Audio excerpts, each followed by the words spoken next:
Chapter 529, Return to Kargath Academy. Without any other choice, the elders Feng and Yun left the Huanggu clan. The head of the clan remained there with his eyes narrowed together in thought. Soon, he headed up the tallest level of the tower. The Huanggu clan highly valued Huang Wan so much that even the ancestor for their clan was highly interested in having her as an addition to their clan. With the sudden absolvement, it was imperative that the clan leader announce this matter to him. The man walked up to the highest tower before coming to a stop at the closed doors. With a respectful voice, he said, "Descendant Jiang Tao is here with a report for the ancestor." After a heavy layer of silence, an elderly voice could be heard from the other side, "Speak." "Ancestor, the Huang family has cancelled the betrothment between Huang Wan and our Huanggu clan. In our place, they have chosen an imperial protector from the Qinhuang kingdom." Jiang Tao replied respectfully. "What? Cancelling the betrothment for an imperial protector from the Qinhuang kingdom?" The tone from the elderly man on the other side of the door was noticeably angry. Hearing the angry voice of the elder, Jiang Tao was slightly confused.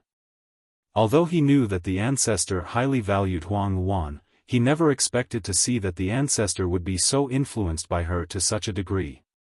Despite his confusion, he didn't dare ask about it. Instead, he replied, "Yes, ancestor. The men from the Huang family just came by with the news." Another silence descended behind the doors. After a while, a voice could be heard again, "Very well. I know now, you may leave." This time, the elderly voice had calmed down. "Yes, ancestor. Descendant Jiang Tao will take his leave." Jiang Tao gave a respectful bow to the door before heading back down. After Jiang Tao left, the doors began to slowly open to reveal a blue-robed elder with a dark expression. As he walked out, his eyebrows could be seen furrowed together. "The Huang family has matched that Huang Wan girl to the imperial protector of the Qinhuang kingdom. Did that imperial protector find out that girl possesses the water spirit's body? No, there's no way. Unless he practices the scripture of the aqua sunflower, he shouldn't have any possible way to see the secrets of the water spirit's body." The ancestor muttered to himself. After some hesitation, he finally bit his lip. "No, the water spirit's body is far too important. I must investigate this matter." The elder instantly disappeared into a flash of light that escaped from his tower and out into the misty forest. From far within the borders of the Jessen kingdom, Jian Chun flew with Ming Dong for 1,000 kilometers before finally arriving at their destination, Kargath Academy. Descending to the area around Kargath Academy, the two of them began to walk in. As soon as they were about to walk past the gates, the guard at the gates immediately blocked their path. "My lords, please show me proof of studentship here. Otherwise, I cannot let you in. These are the regulations of this academy." The guard could tell from the luxurious clothes and the aura of the two that they were very important people, so he spoke in a more respectful voice. Jian Chun smiled and took out a badge from his space ring. "Are we allowed in now?" In the past, Jian Chun had been a student of Kargath Academy, so it was only natural that he still had proof of him being a student. "Please enter, my lords." With that, the guard stopped the two no more. He gave a wave and a smile. Without any other problems, Jian Chun and Ming Dong entered Kargath Academy. Despite Jian Chun being gone for so long, Kargath Academy hadn't changed at all. The biggest change was that the trees that had been planted a long time ago at the academy had grown by a large amount. It was quite lively within Kargath Academy as countless students could be seen laughing and walking around the campus. Many of them were around the age of 18 and 19, sometimes an even older student would appear. "Jian Chun, is this really the academy you used to study at? It doesn't seem like much. Some of these students are barely at the saint level, some don't even have a saint weapon materialized." Ming Dong spoke with some disbelief as he looked around the place. Jian Chun laughed. "Do you think that everyone is like you and can become an Earth Saint Master at your age? Although there are many geniuses on the Tianyuan continent, the Jessan Kingdom is a tiny place. Just having one or two appear would be amazing enough, how could there be multiple? Ming Dong found Jian Chen's words reasonable and agreed. That much is true, but Jian Chen, just who did you bring me here to find? Is it someone that has caught your eye in skill? You'll find out in a moment. Let's go find the headmaster for now, he'll know the whereabouts of the friend I have in the academy. This friend of mine has a decent talent. He seems to even be blessed. His physical strength is something even I greatly admire. Jian Chen admitted. If you say it like that, then I really want to meet this friend of yours. Ming Dong laughed with interest. The two of them continued on their way to the tower at center of the academy. This was the most authoritative place of power within the academy, and was where the headmaster Kafir would be. Just at that moment, a clamor could be heard. Everyone come quickly. The second strongest student, Ka Diyun, has challenged the strongest student to a fight. This will be a stupendous battle that can absolutely not be missed. What? Ka Diyun challenging the first seat? Didn't Ling Zhengtian make the breakthrough to become a saint master half a year ago? Ka Diyun is only a high-grade saint, isn't he only inviting humiliation to himself with this challenge? What do you know? According to the rumors, Ka Diyun made the breakthrough to become a saint master half a month ago. His strength is practically on par with Ling Zhengtian. That can't be, Ka Diyun made a breakthrough to become a saint master? That rate of cultivation speed is far too fast. He's only younger than Ling Zhengtian by 2 years, how could he become a saint master so quickly? He's practically the fastest cultivator within Kargath Academy. Bah, who's the one that said Ka Diyun is the fastest cultivator in Kargath Academy? Have you all never heard about the eldest son of the Changyang clan, Changyang Hu? He is a fellow student of ours and made the breakthrough to become a great saint master last year. He left Kargath Academy after that, otherwise, no student would be a match for him aside from the teachers here. Che! Who cares for Changyang Hu? Did you not hear about the fourth master of the same clan, Changyang Xiangtian? I heard that he was once a student within our Kargath Academy. As soon as he entered, he became the champion of the newcomer students that year. His strength is far too amazing, and I bet no one in the academy could contend with him. Changyang Xiangtian? I know about him. A single 18-year-old girl had immediately leaped up and down at the mention of Changyang Xiangtian's name. I know of Changyang Xiangtian, he's currently the imperial protector for our Jessan Kingdom. That means his status is even higher than the headmaster. I heard that he's at the Heaven Saint Master realm as well, that's just far too amazing. He only just became 20 years old or so as well. What? Just barely 20 years old and already a Heaven Saint Master as well as the imperial protector for our Jessan Kingdom? You're dreaming. How could that be possible? Even the most talented person wouldn't be able to become a Heaven Saint Master at the age of 20. Another male student spoke in disbelief as doubt clouded his words. Many of the surrounding students began to give the doubtful student a very perplexed glance. Then one person spoke, "Fellow classmate, have you not moved out from your hole in the ground or something? Just who doesn't know about the grand name of Changyang Xiangtian, the fourth master of the Changyang clan? This is a fact that has been undeniably proved true without a chance to be considered false." Another person piped in, "I heard that Changyang Xiangtian earned some animosity with Ka Diyun when he first entered Kargath Academy. I don't know if that's true or not though." That's correct, something like that had truly happened. One of the older students spoke confidently with his hands on his hips. "I saw when Changyang Xiangtian entered the academy. In the newcomer tournament, Changyang Xiangtian defeated Ka Di Liang and Ka Di Qiuli for the title of first place. Both Ka Di Liang and Ka Di Qiuli were unable to accept this defeat and challenged Changyang Xiangtian again. But still, they lost. In the end, Even Ka Di Yun, who had only just materialized his saint weapon, had challenged him. Yet, like his family members, he lost to the hands of Changyang Xiangtian. I heard at that point Changyang Xiangtian was only at the 8th Saint Force layer. Wah, is that true or not? Changyang Xiangtian is too amazing then. Every single student around the area let out a surprised sigh of worship after hearing that. What are you all talking about here? Suddenly, a cold voice could be heard as a cyan-colored skirt-wearing girl stood on the outskirts of the crowd. She shot an icy glare at everyone. This woman was exceedingly pretty with delicate features. Although she was not so beautiful to bring a country to its knees, she was still quite the beauty that could rarely be seen. By the woman's side was another rather handsome-looking youth that looked to be around 22 to 23 years old.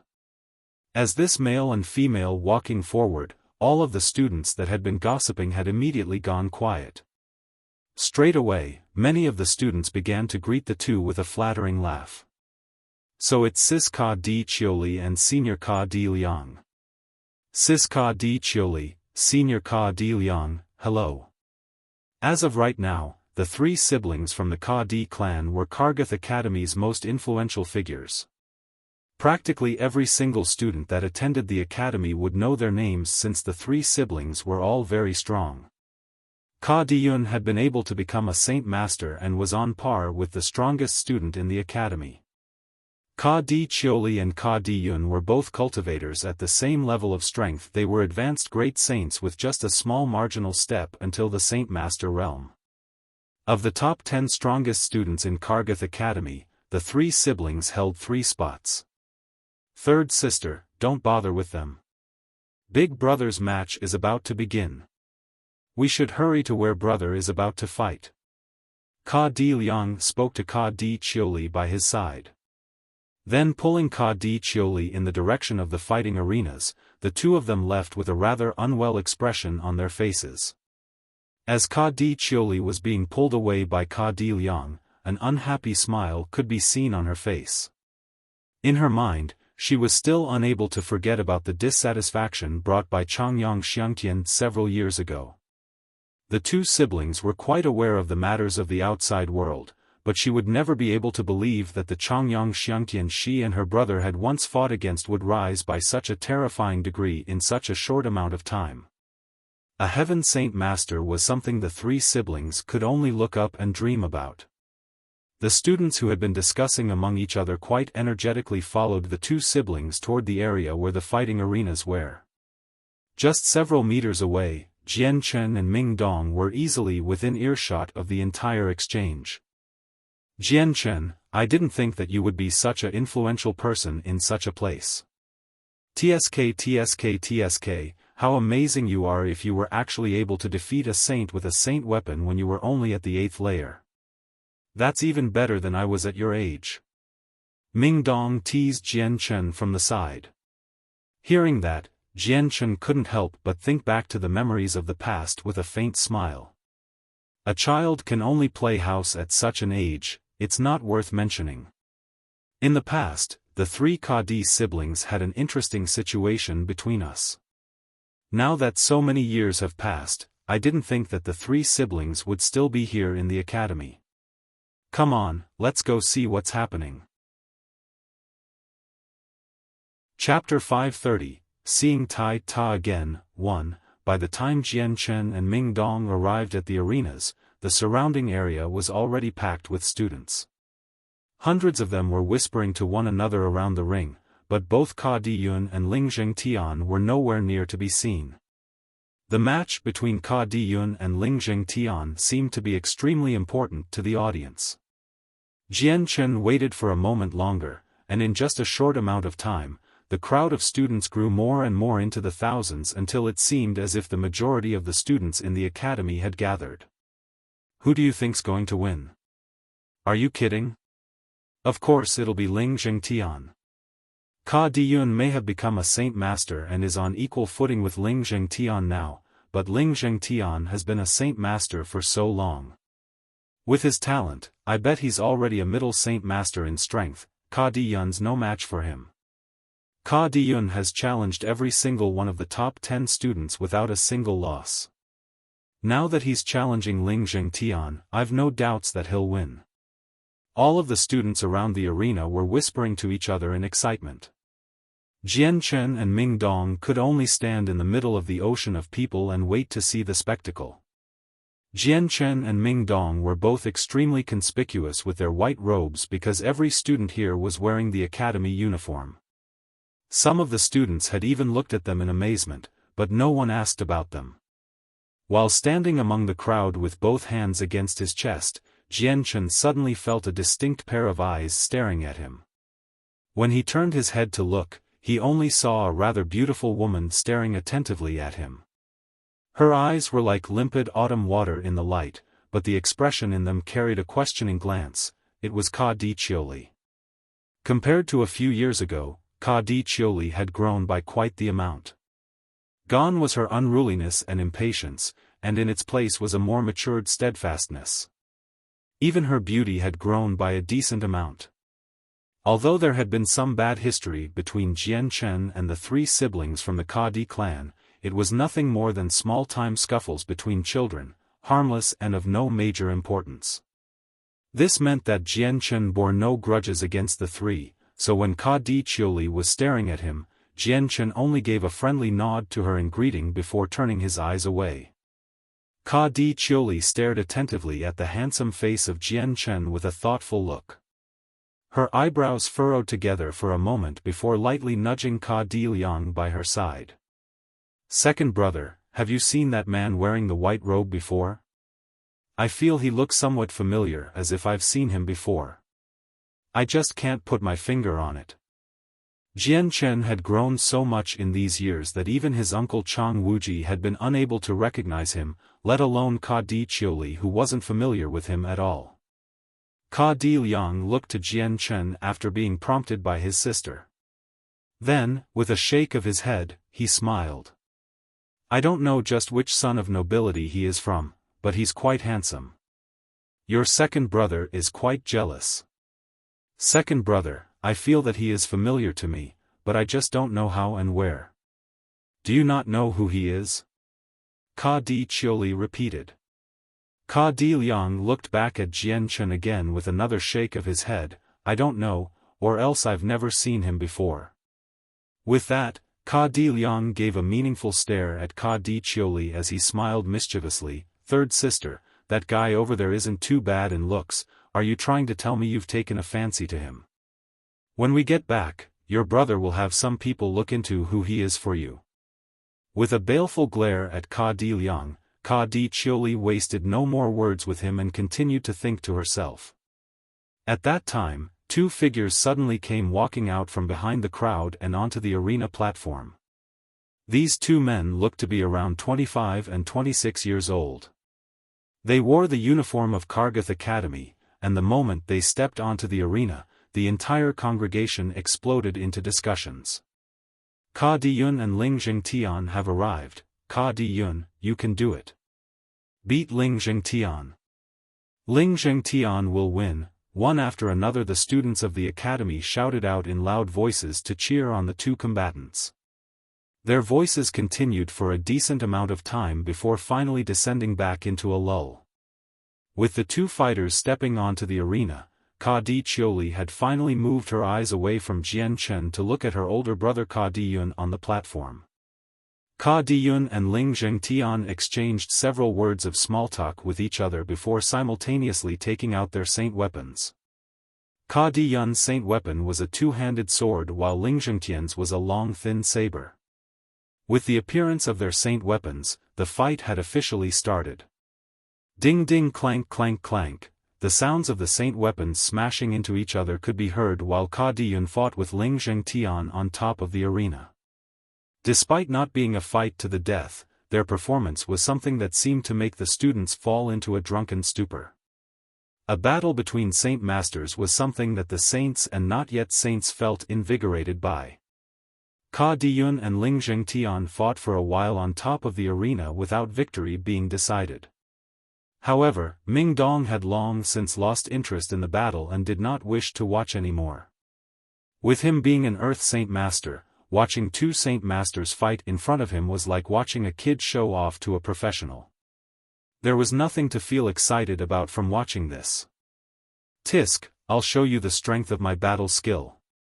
Just at that moment, Ka Diyun let out a loud shout and began to charge his saint force into his two-handed sword before slashing out at Ling Zhengtian. Upon hearing the words, battle skill, Ling Zhengtian's face had blanched. With no time to dodge, he could only commit all of his strength to defending. Bang! A loud explosion could be heard as Ka Diyun's giant sword slammed against Ling Zhengtian's saber. A battle skill was many times stronger than any regular strike, so the amount of power transmitted from Ka Diyun's sword to Ling Zhengtian's saber had been enough to send Ling Zhengtian back through the air. Finally coming to a stumble across the floor, Ling Zhengtian couldn't help but let out a mouthful of blood. The audience, which had been quiet for some time, abruptly exploded into a cacophony of shouts as they began to shout out celebrations of Ka Diyun being the victor. Ka Diyun has won. Ka Diyun has defeated Ling Zhengtian to become the strongest student in Kargath Academy. Ka Diyun is the strongest expert of our academy. Beneath the platform, Ka Di Qiuli and Ka Di Liang displayed ecstatic looks on their faces in excitement for the victory their older brother had just received. Ka Diyun stabbed his giant sword into the ground for everyone to see before shouting out in a heroically. Is there still anyone that isn't convinced? Come up and challenge me then. Today, I Ka Diyun will accept the challenge of anyone. Even the strongest student Ling Zhengtian was defeated by the hands of Ka Diyun. Right now in Kargath Academy, there's no one that's a match for Ka Diyun. Ka Diyun has a battle skill, making him stronger than even some of the teachers at the academy. I bet even some of the teachers at the Earth Saint Master level wouldn't be a match for him. Many of the students were whispering to each other. Seeing how prideful Ka Diyun was, Ming Dong suddenly felt an idea hit him. Smiling, he said, "How impudent. I know I heard that he and you had some bad blood in the past. Jian Chen, let me play with him." Not even waiting for Jian Chen to respond, Ming Dong leaped onto the arena. Seeing Ming Dong hop onto the platform, Jian Chen couldn't do anything but shake his wistful head helplessly since he knew he couldn't stop him. A mighty sixth cycle Earth Saint Master bullying a single Saint Master, this was something that would make anyone a joke just for saying it. Ming Dong folded his arms across his chest as he smiled at the proud-looking Ka Diyun. "Kid, you're Ka Diyun, right? Let's fight, me and you." When everyone saw Ming Dong suddenly leap on top of the arena, every single student in the audience began to chat with each other. Since he was not wearing the uniform of Kargath Academy, everyone was curious to see who he was while Ka Di Liang and Ka Di Qiuli stared closely at him. "Who is that guy? I've never seen him before. He's not wearing our academy uniform. It doesn't seem like he's a student of Kargath Academy." Ka Di Liang muttered with furrowed eyebrows. Motioning for the student next to him, he whispered, "Go call for Headmaster Bayan, tell him there's outsiders intruding in on Kargath Academy's business." Yes. That student was the son of the family responsible for guarding the Ka Di clan. He didn't hesitate to obey Ka Di Liang's order. In a flash, he began to run to the headmaster's quarters. Ka Diyun looked at the white robes of Ming Dong with suspicious eyes before probing out with a question, "Are you not a student of Kargath Academy?" "You guessed correctly.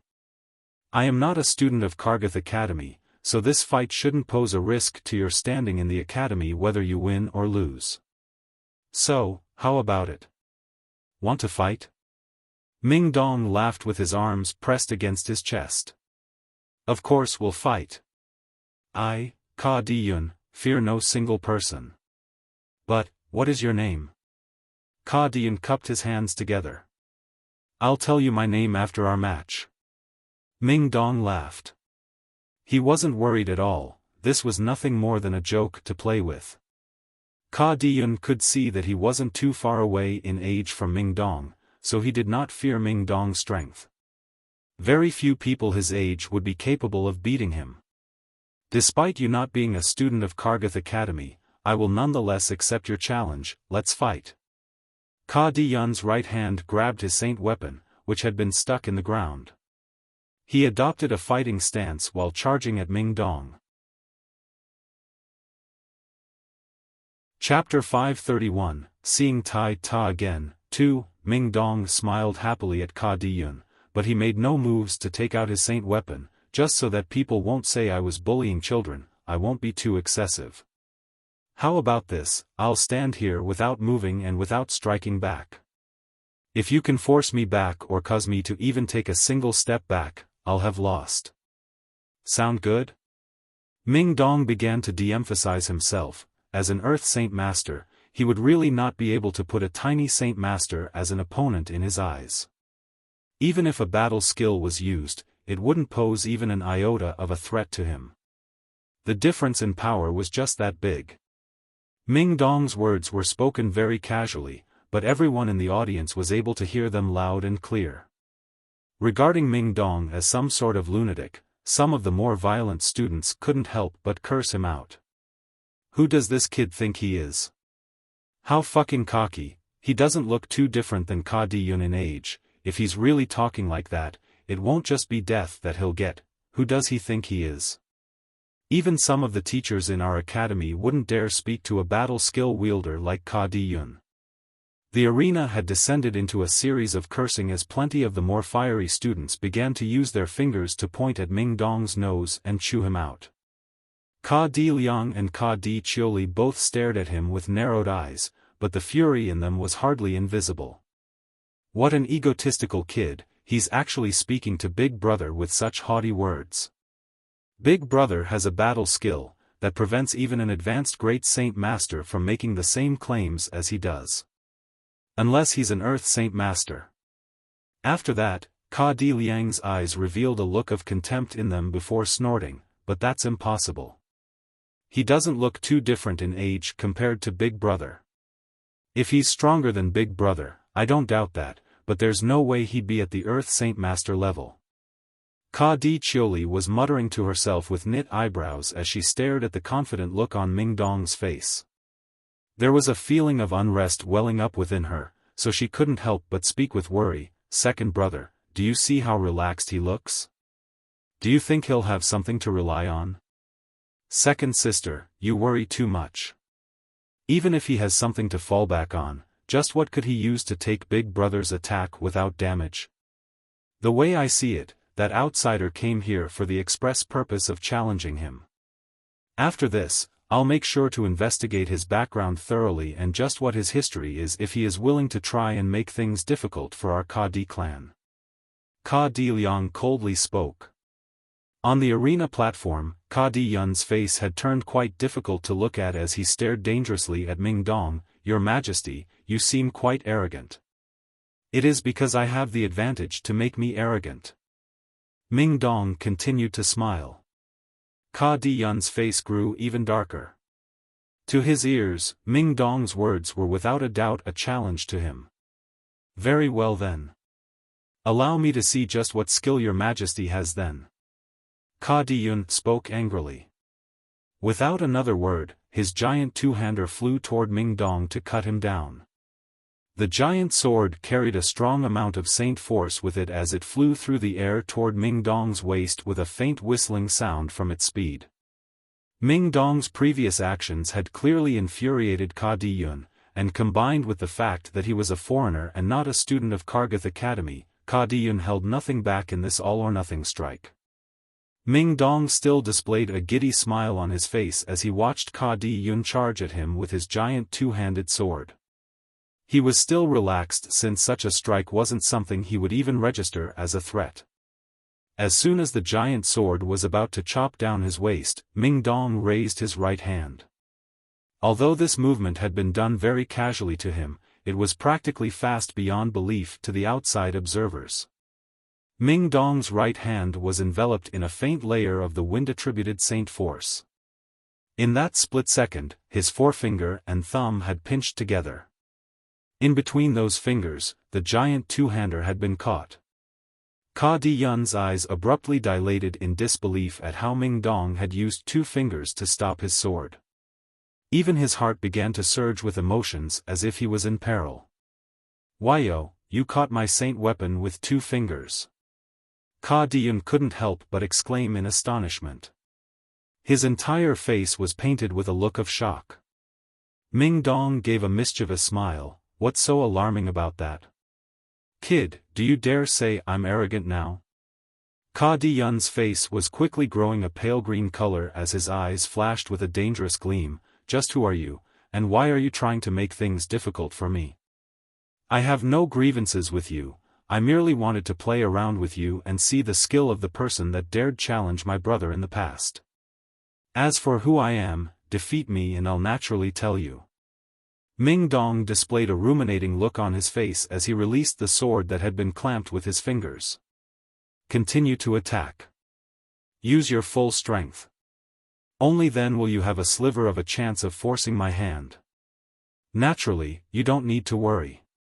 I won't bully a child, so you won't have to fear getting injured." This time, Ka Diyun was not infuriated by the humiliating and condescending tone of Ming Dong. After this exchange, he had already come to realize just how strong Ming Dong was compared to him.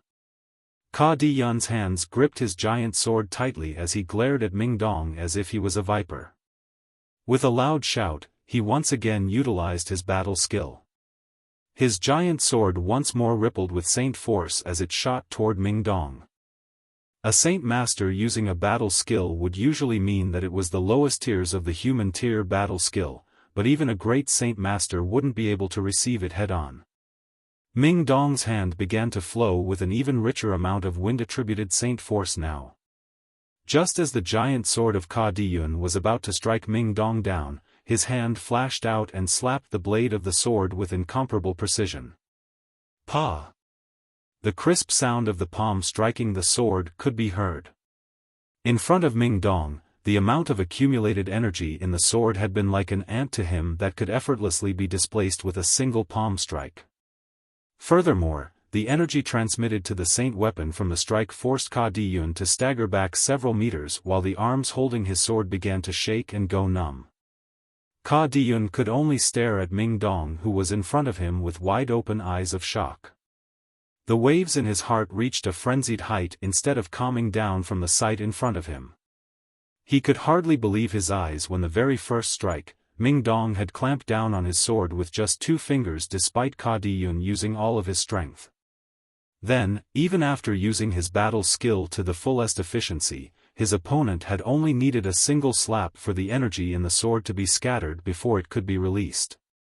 The strength of his opponent was so strong that it shocked Ka Diyun down to his core. Ka Diyun was not the only one to be shocked at this scene. The entire audience had gone absolutely silent, with thousands of students standing nearly transfixed at the spot, just staring at the arena. Many of them had expression of disbelief on their faces. At this moment, Jian Chen may have very well been the only person to keep his calm out of thousands of people. Though, even he revealed a look of helplessness and a forced smile. Clapping his hands, Ming Dong looked at Ka Diyun with a smile. Beckoning for him with a finger, he spoke, "Come now, let's try again. You just need to put a little more effort to knock me back." Ka Diyun could barely keep the dark expression off of his face as he stared at Ming Dong with a disturbed mind. Ming Dong looked to be no older than 30 years old, meaning that they were roughly the same age. Except the strength he possessed was absolutely terrifying. Even after using his battle skill to his fullest, Ka Diyun had been unable to move Ming Dong. This was something that Ka Diyun found very hard to accept. "Sire, this is Kargath Academy. Outsiders are not permitted entry, and yet you have intruded anyways. You even interfered with a competition between students. Those are very serious violations of the rules of our Kargath Academy. Prepare yourself to receive punishment for it." At that moment, a stringently strict voice could be heard loud and clear through the grounds. At the same time the voice could be heard, a humanoid figure appeared in the blink of an eye before reappearing right in front of Ming Dong. It was a middle-aged man with a rather ordinary facial appearance. However, the might he contained and the light in his eyes was terrifying. It caused each and every one of the weaker students to feel unable to look at him directly. "It's the vice headmaster, he has arrived." Following the appearance of this middle-aged man, the entire audience began to break out in a chorus of welcoming sounds. The appearance of Vice Headmaster Bayan allowed Ka Di-yun to show a relaxed look on his face as well as becoming delighted at the thought of the pain that would befall Ming Dong. Turning to the Vice Headmaster, he spoke, "Vice Headmaster, he isn't a student of our Kargath Academy. Not only did he sneak into our academy grounds, he has meddled with the internal competitions of our academy. I will take care of this matter, you may head down." Bayan spoke to Ka Di-yun with his back to him. He showed a serious expression to Ming Dong. Ka Di-yun did not speak another word. Bayan's appearance had solved his earlier awkward conundrum of being unable to back out. So with that solved, he hopped off the platform. "So you're the Vice Headmaster of Kargath Academy, it's nice to meet you." Ming Dong smiled and cupped his hands in a polite salute to Bayan. Bayan did not loosen his expression. Glaring dangerously at Ming Dong, he spoke rather woodenly, "You've violated the rules of our Kargath Academy. Come with me to see the headmaster and accept your punishment." "Headmaster? Do you mean Kafir?" Ming Dong laughed. He felt no pressure at all since he and Kafir were very well acquainted with one another.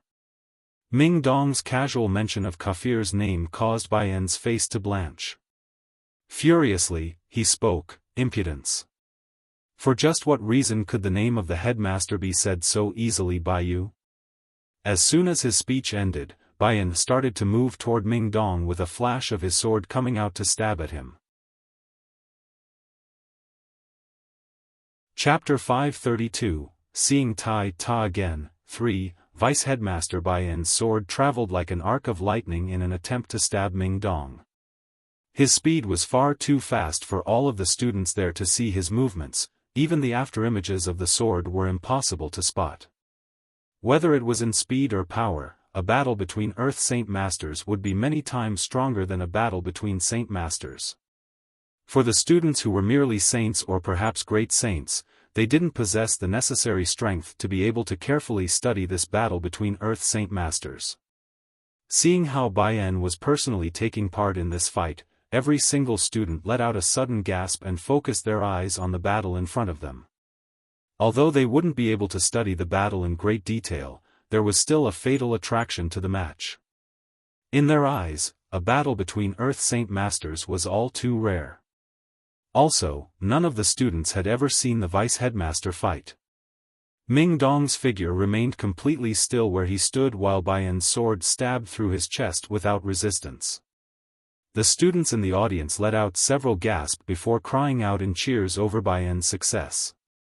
Those that didn't know of Ming Dong's strength figured that he had really been pierced through the chest by Bayan's sword. However, Bayan wasn't cheerful at all.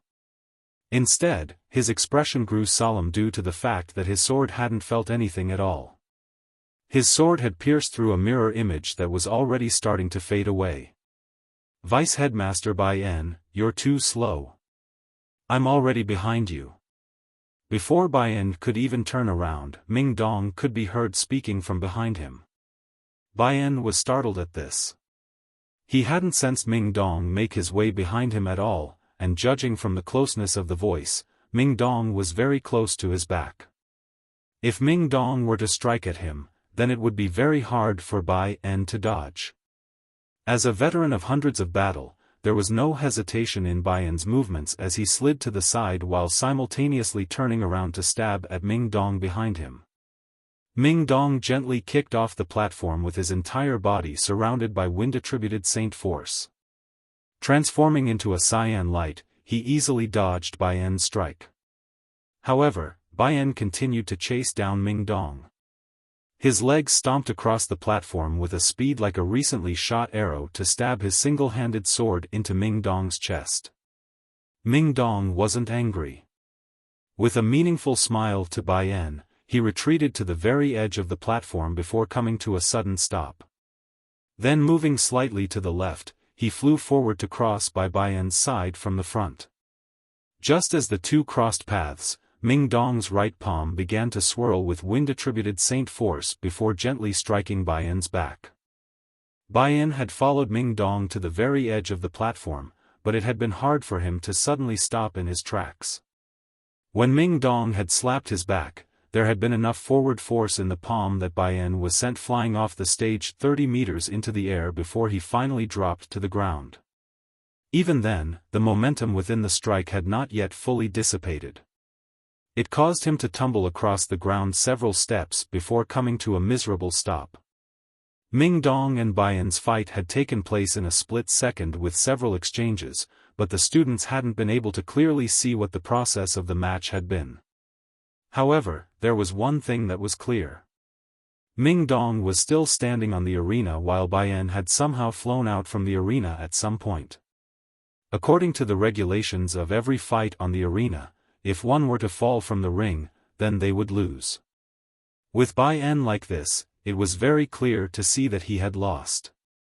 When everyone realized the results of the match, every single student could only stare with wide-open eyes in disbelief. Everyone could clearly see that their vice-headmaster Bai Yan had completely this match lost against this unknown stranger. At this, even the three siblings from the Ka Di clan were speechless. They could only stand there in mute shock as they looked up at the arena. Although the three of them knew that the one standing on the arena was very strong, they didn't ever expect Ming Dong to be strong enough to the point where even the vice-headmaster Bai Yan would lose to him as well. Don't tell me, is he actually an Earth Saint Master?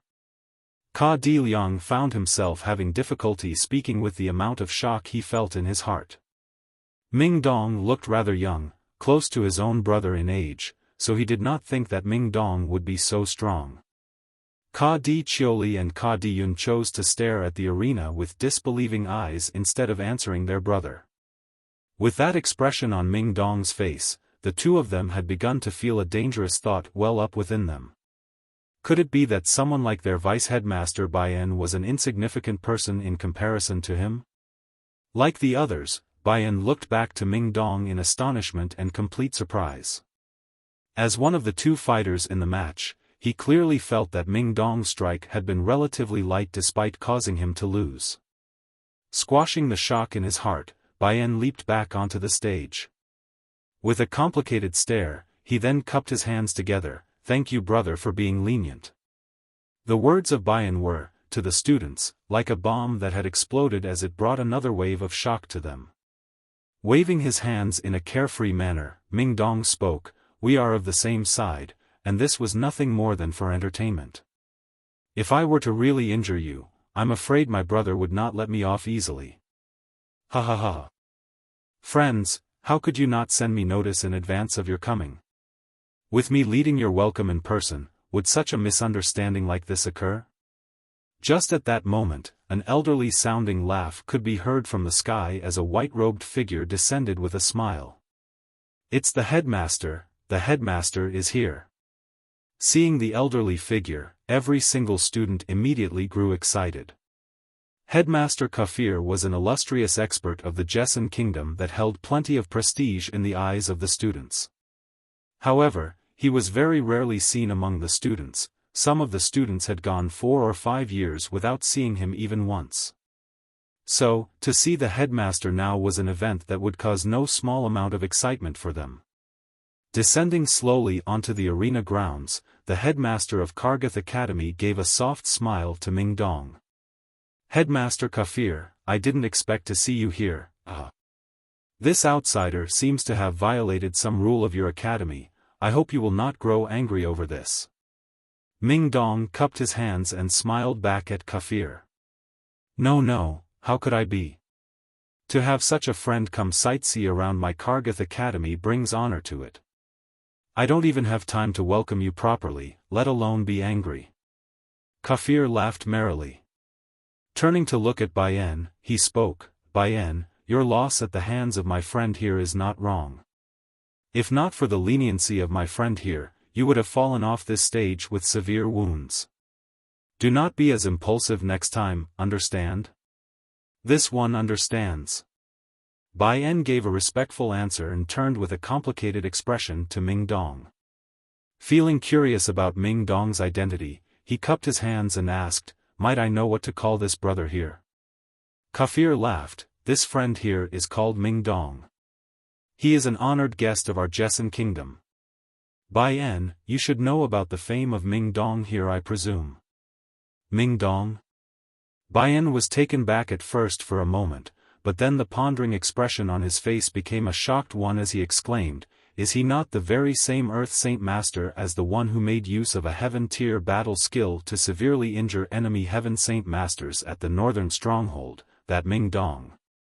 Bai-en had not been quiet with his exclamation, therefore, every single student had been able to hear his words loud and clear, sending them all into an uproar. "What?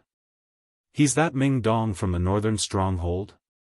If he's that Ming Dong, then it's no wonder he's that strong. I heard that Ming Dong was already extremely close to becoming a Heaven Saint Master.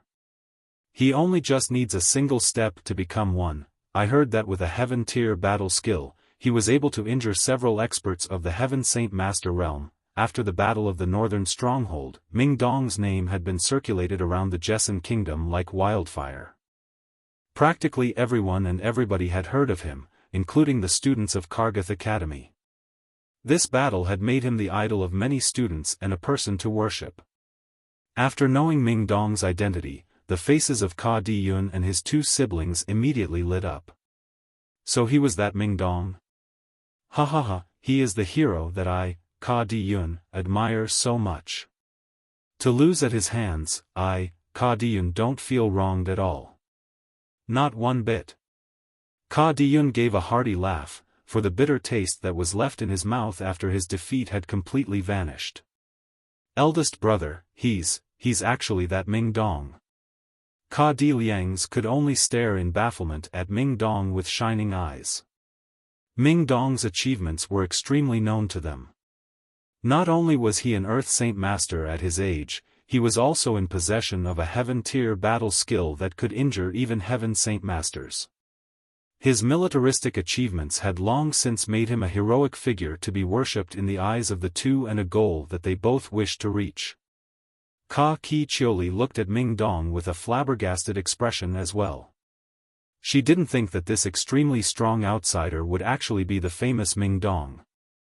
Now that Headmaster Kafir had finally arrived, Jian Chen couldn't sit idly to the side any longer. Leaping onto the arena, he smiled and cupped his hands. "Headmaster Kafir, Vice Headmaster Bai-en." Seeing Jian Chen, Kafir let out an excited smile. "Ha, Changyang Xiangtian. From the moment I saw Ming Dong, I knew that you were here as well." Kafir eyed Bai-en, "Bai-en, this is the imperial protector of our Jessen kingdom and the fourth master of the Changyang clan, Changyang Xiangtian." Chapter 533, Seeing Tai Ta again, 4. Upon hearing the name of Changyang Xiangtian, Bai-en's face grew shocked once more. Hurriedly bowing to Jian Chen, he spoke, "Bai-en pays his respects to the honored imperial protector." Although Jian Chen had once been a student of Kargath Academy, his status now was completely different from before. Not only was he a Heaven Saint Master, he was the very first imperial protector of the Jessen kingdom in several hundred years. Compared to before, it was completely useless to try and compare statuses. Even a vice headmaster like Bai-en would have to bow to Jian Chen now. As soon as the entire audience heard the fact that the white-robed outsider that came along with Ming Dong was the extremely famous imperial protector of the Jessen kingdom, Jian Chen, everyone became stupefied once more. Straight away, a clamor could be heard as they all looked at him with looks of both adoration and fear. If Ming Dong was a person to be idolized and worshipped in the hearts of the students, Jian Chen was a deity in comparison. One that they could never dare to offend. In the past, Jian Chen had been a person of influence in Kargath Academy. Even now, the achievements he had accomplished in the academy had been preserved to the present times. The champion of newcomers, the one who had gathered a shockingly large amount of monster cores, and the one who had defeated the Saint Ka Diyun despite not even being a saint himself. Then finally, the very same saint who had cut off Cheng Mingxiang's arm from the Huayun sect while also forcing several other students to sustain injuries.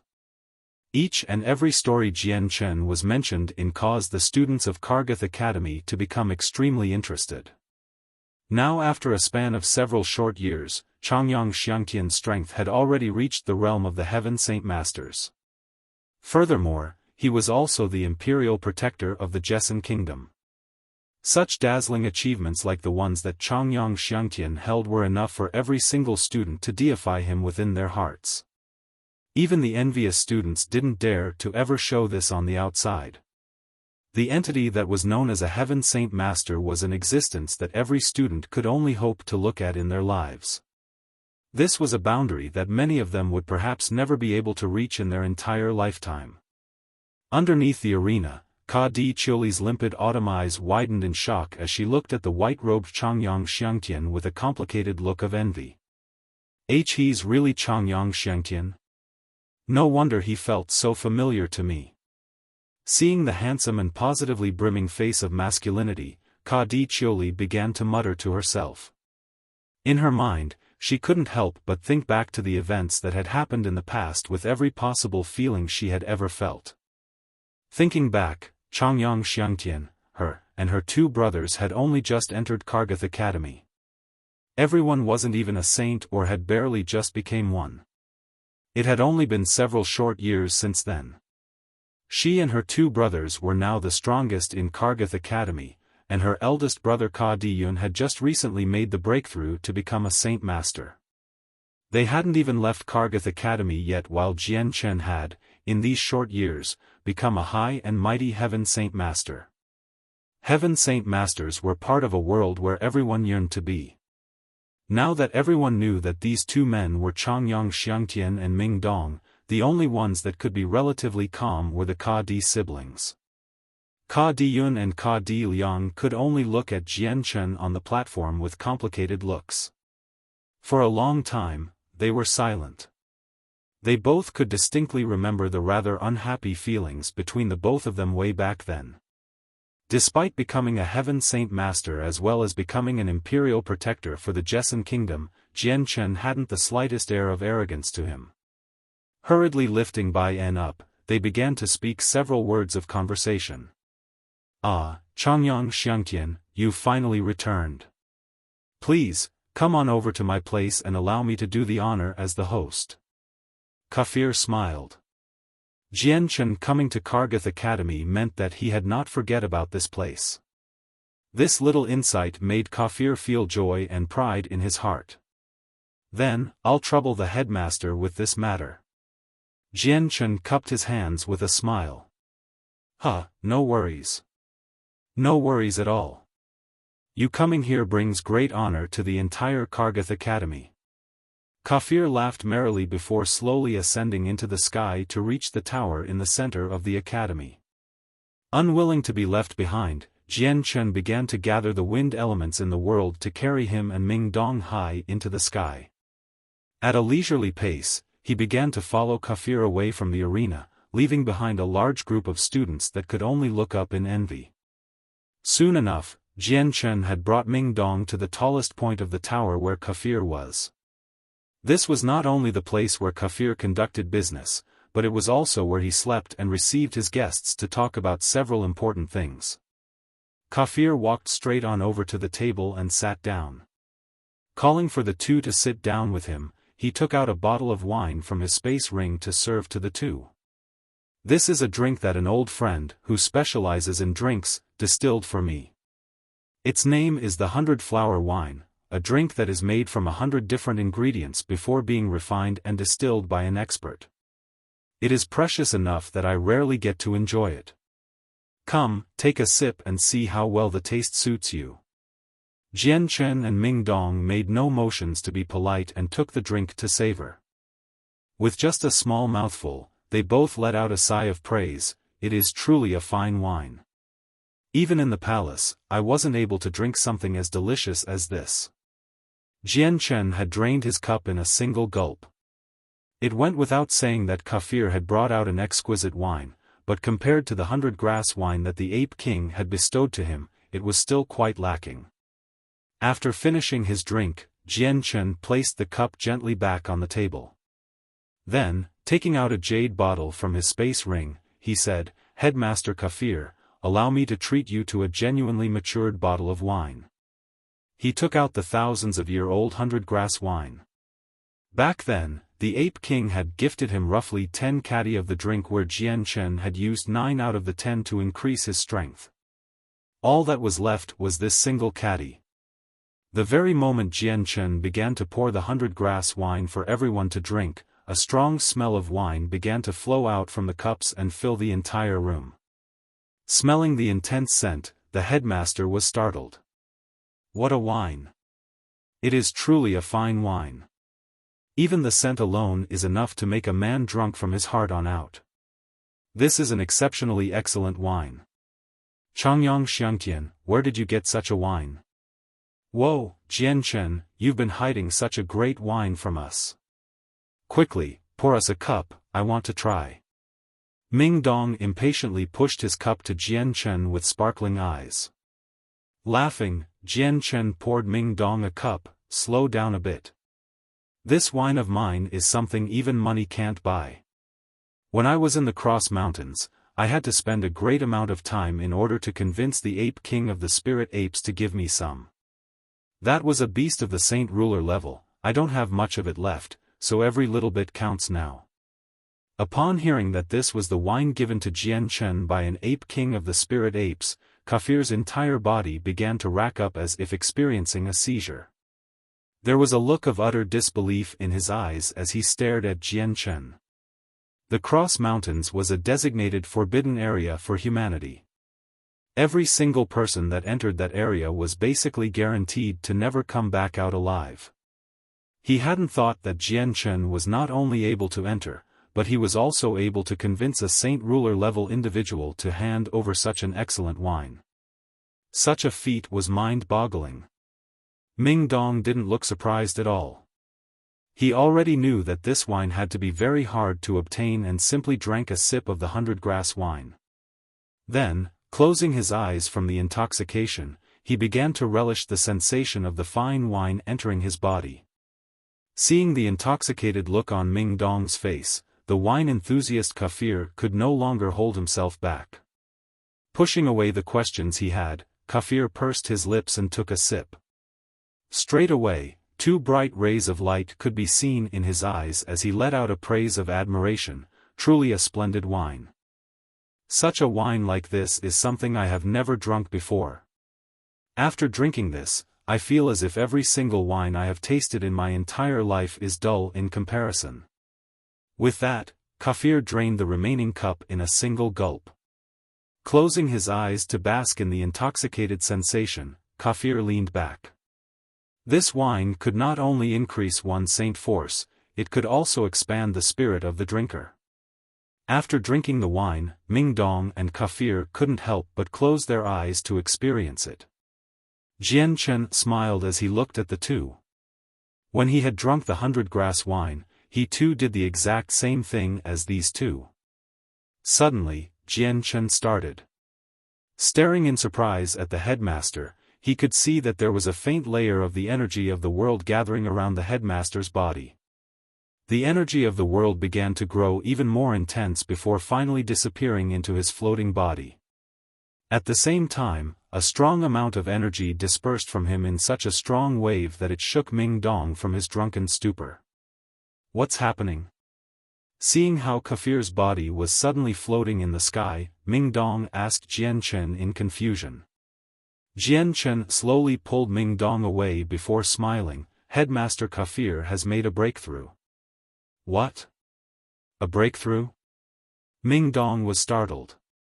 Looking at the cup of wine in his hands, he let out a look of disbelief. Don't tell me he made a breakthrough after drinking a cup of wine. Jian Chen nodded his head without a word. The effects of the 100-grass wine were something he was all too familiar with. The headmaster's body continued to disperse waves of energy one after another for some time before finally growing calm. His body gently descended back to the ground before he opened his eyes with apparent joy in them. Congratulations to Headmaster Kafir for climbing to the next level. Jian Chen congratulated. Kafir broke out into a smile, ha ha ha. It is all thanks to this exceptionally fine wine, what a truly magical effect it has. 2 years ago, I was at the pinnacle of the 3rd cycle, but I found myself unable to make any more progress. I didn't think that today I would be able to break through that bottleneck and become a 4th cycle Heaven Saint Master after drinking a cup of wine. Does this wine really have such an effect like that? Ming Dong was skeptical. Immediately following Kafir's example, he poured the rest of the cup into his mouth and closed his eyes. Afterward, Ming Dong had finally digested the rest of the wine into his body. Surprised, he spoke, although I didn't break through, I can feel my saint force growing even stronger. Furthermore, I feel that my willpower has grown stronger as well. This wine is a priceless treasure that even tens of thousands of gold wouldn't be enough to purchase it. What use is gold? This 100-grass wine is something that only the magical beast clans would have. You won't find such wine outside of their clans. Jian Chen admonished. Jian Chen, pour me another cup. Ming Dong pushed his cup to Jian Chen with a pitiful look. Jian Chen placed the jade bottle back into his space ring with a pained look. I don't have much of this 100-grass wine left, how can I support your drinking habits like this? Grimacing, Ming Dong muttered to himself, if you don't let me drink, fine then. I'll wait until I become a saint ruler and go to that spirit ape for some. Jian Chen laughed after listening to Ming Dong's words. Then turning to Kafir, he said, Headmaster Kafir, I came this time to seek Tai Ta. After so many years, I wish to see my old friend. Where might Tai Ta be at this moment? Chapter 534, Golden Blood, 1, Kafir heartily laughed, so you remember even that child Tai Ta. Unfortunately, Tai Ta left Kargath Academy to return to his hometown 2 years ago. I originally planned on going to visit him, but I had no time to go on such a trifling visit because of the 4 kingdoms allying together to attack us. I never found myself having the time to see him. Having said that, I am not qualified to be considered his master. Tai Ta is in a very crucial moment of his youth to be taught and educated, but I have taught him very little. Headmaster Kafir shouldn't worry himself with that. Despite the straightforwardness of Tai Ta, he is a very capable genius in how he trains himself. There's no need for a teacher to guide him, he should be able to accomplish plenty with what he can teach himself. All that's left for him is to gain experience, but that is something that can be gained later. As long as he experiences true combat, he'll begin to improve rapidly. Jian Chen laughed. Kafir gave a nod of agreement. I remember that Tai Ta once said to me that his hometown was in a small mountain village. I believe he said it was located 1,000 or so kilometers to the north on a mountain that has a small city halfway up. I'm not too clear where it is precisely. A bright idea suddenly occurred to Jian Chen. He hastily brought out a map of the entire Jessen kingdom and placed on the table as he began to inspect it. Soon enough, Jian Chen found the corresponding topography that Kafir had spoken about. Pointing at the area, he declared, this should be the place. There is a 3rd-class city here halfway up the mountains. I believe that Tai Ta's residence will be somewhere nearby. Kafir looked at the place Jian Chen pointed at and nodded, yes, it should be in that general proximity. They left a short time later. Jian Chen stowed away the map back into his space ring and bade farewell to Kafir. He brought Ming Dong and him through the air as they rush in the direction of the mountain city. With Jian Chen's speed, it took roughly 2 hours before the two arrived at the small city. This 3rd-class city was known as Lus City, and was established on a mountain with an area that was smaller than Wake City by a small amount. It was rather simple and crude, with even the most rudimentary city walls left incomplete. Even the marbled roads that paved the streets were riddled with stones that peeked through the streets and made it hard for carts to travel over. For the sake of not causing a disturbance, Jian Chen and Ming Dong had descended from the sky onto a path that would lead them to the city. After entering it, Jian Chen walked into a store that sold all kinds of meat and placed down a gold coin. "Shopkeeper, I'd like to ask you about a person. As long as you tell me what I need to know, this gold coin will be yours." Even the devil himself would turn rocks for money, especially if it was just for such a tiny inquiry. A gold coin to the butcher was enough profit to cover several days' worth of work. There was no way the shopkeeper would decline this offer. However, he did not grab at the gold coin in Jian Chen's hand and instead said, "Little brother, speak. Whatever the case is, if this uncle knows, I will definitely inform you." "Shopkeeper, do you recognize a man named Tai Ta? He should be around my age," Jian Chen asked. Hearing this, the shopkeeper let out a delighted light in his eyes. Hurriedly, he said, "I know him, I know him. Is he not a dark-skinned kid with long hair? His skin is really dark and is quite the straightforward little guy, right?" "Yes, that's him." "Shopkeeper, do you happen to know where he lives?" Jian Chen smiled and asked his next question. The shopkeeper suddenly grew cautious and stared warily at Jian Chen and Ming Dong. Grimly, he asked, "Who are you two, and why are you looking for him?" Knowing that the shopkeeper was afraid that he and Ming Dong were looking for Tai Ta for trouble, Jian Chen replied quickly, "Shopkeeper, we are students from Kargath Academy and old classmates of Tai Ta. We only wish to come pay him a visit." Upon hearing that Jian Chen and Ming Dong were students of Kargath Academy, the shopkeeper immediately felt at ease. With an admiring smile, he said, "Ah, Kargath Academy is truly the greatest institute in our Jessen kingdom. Every single student that is accepted to that place is truly a talent among talents. I've heard that the newest imperial protector of our Jessen kingdom was once a student of Kargath Academy as well." Jian Chen and Ming Dong smiled without saying a word at this. Thinking for a moment, the shopkeeper answered, "Since you're the classmates of that kid, I'll tell you where he lives." With that, the shopkeeper pointed a finger in the direction behind him. "Head 20 kilometers down the mountain to where a brook is. There's a forest next to the brook. Enter the forest and there'll be a village. In the village is a row of houses, and in those houses will be where that kid lives." "Couldn't you just say that there's a village 20 kilometers down the mountain? I feel ready to faint just hearing all those directions." Ming Dong didn't know whether to laugh or cry. Jian Chen laughed before handing over the coin to the man. He left the city with Ming Dong. Leaping across the area at a rapid pace, they began to move to the back of the mountain.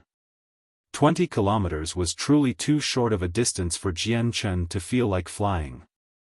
The bawling sounds of several beasts could be heard as they crossed the forest. Having not been even Class 1 magical beasts, neither Jian Chen nor Ming Dong paid attention to them as they traversed across the mountains at lightning-quick speeds. Soon, there was a 5-meter-long river that the two of them crossed over. With another quick hike through the forest, they indeed discovered a small village on the other end. The village was rather small in size with roughly 30 or so families in it. The houses were arranged in a singular line and were rather clean and tidy. All around the village were a series of fields where all sorts of vegetation and paddies could be seen. Several of the peasants could be seen working in them as well. Jian Chen and Ming Dong both walked past the paddies until they arrived at the village entrance itself. Even after trudging past the fields, their shoes were still impeccably clean without a single spot of dust or dirt on it. The rich-looking robes the two of them wore caused them to look completely out of place in comparison to the peasant farmers who were all wearing coarse-looking clothing. So when the two arrived at this place, they caught the attention of all the villagers who began to grow nervous at their approach. Several of the villagers had already begun to clench their hoes and sickles tightly in preparation. "What business might my two lords have here?" An aged, old man began to tremble as he approached the two and questioned them carefully. Amiably, Jian Chen smiled to the elder and spoke with a kind tone. "Venerable elder, we are students from Kargath Academy along with Tai Ta, so we came today hoping to find him."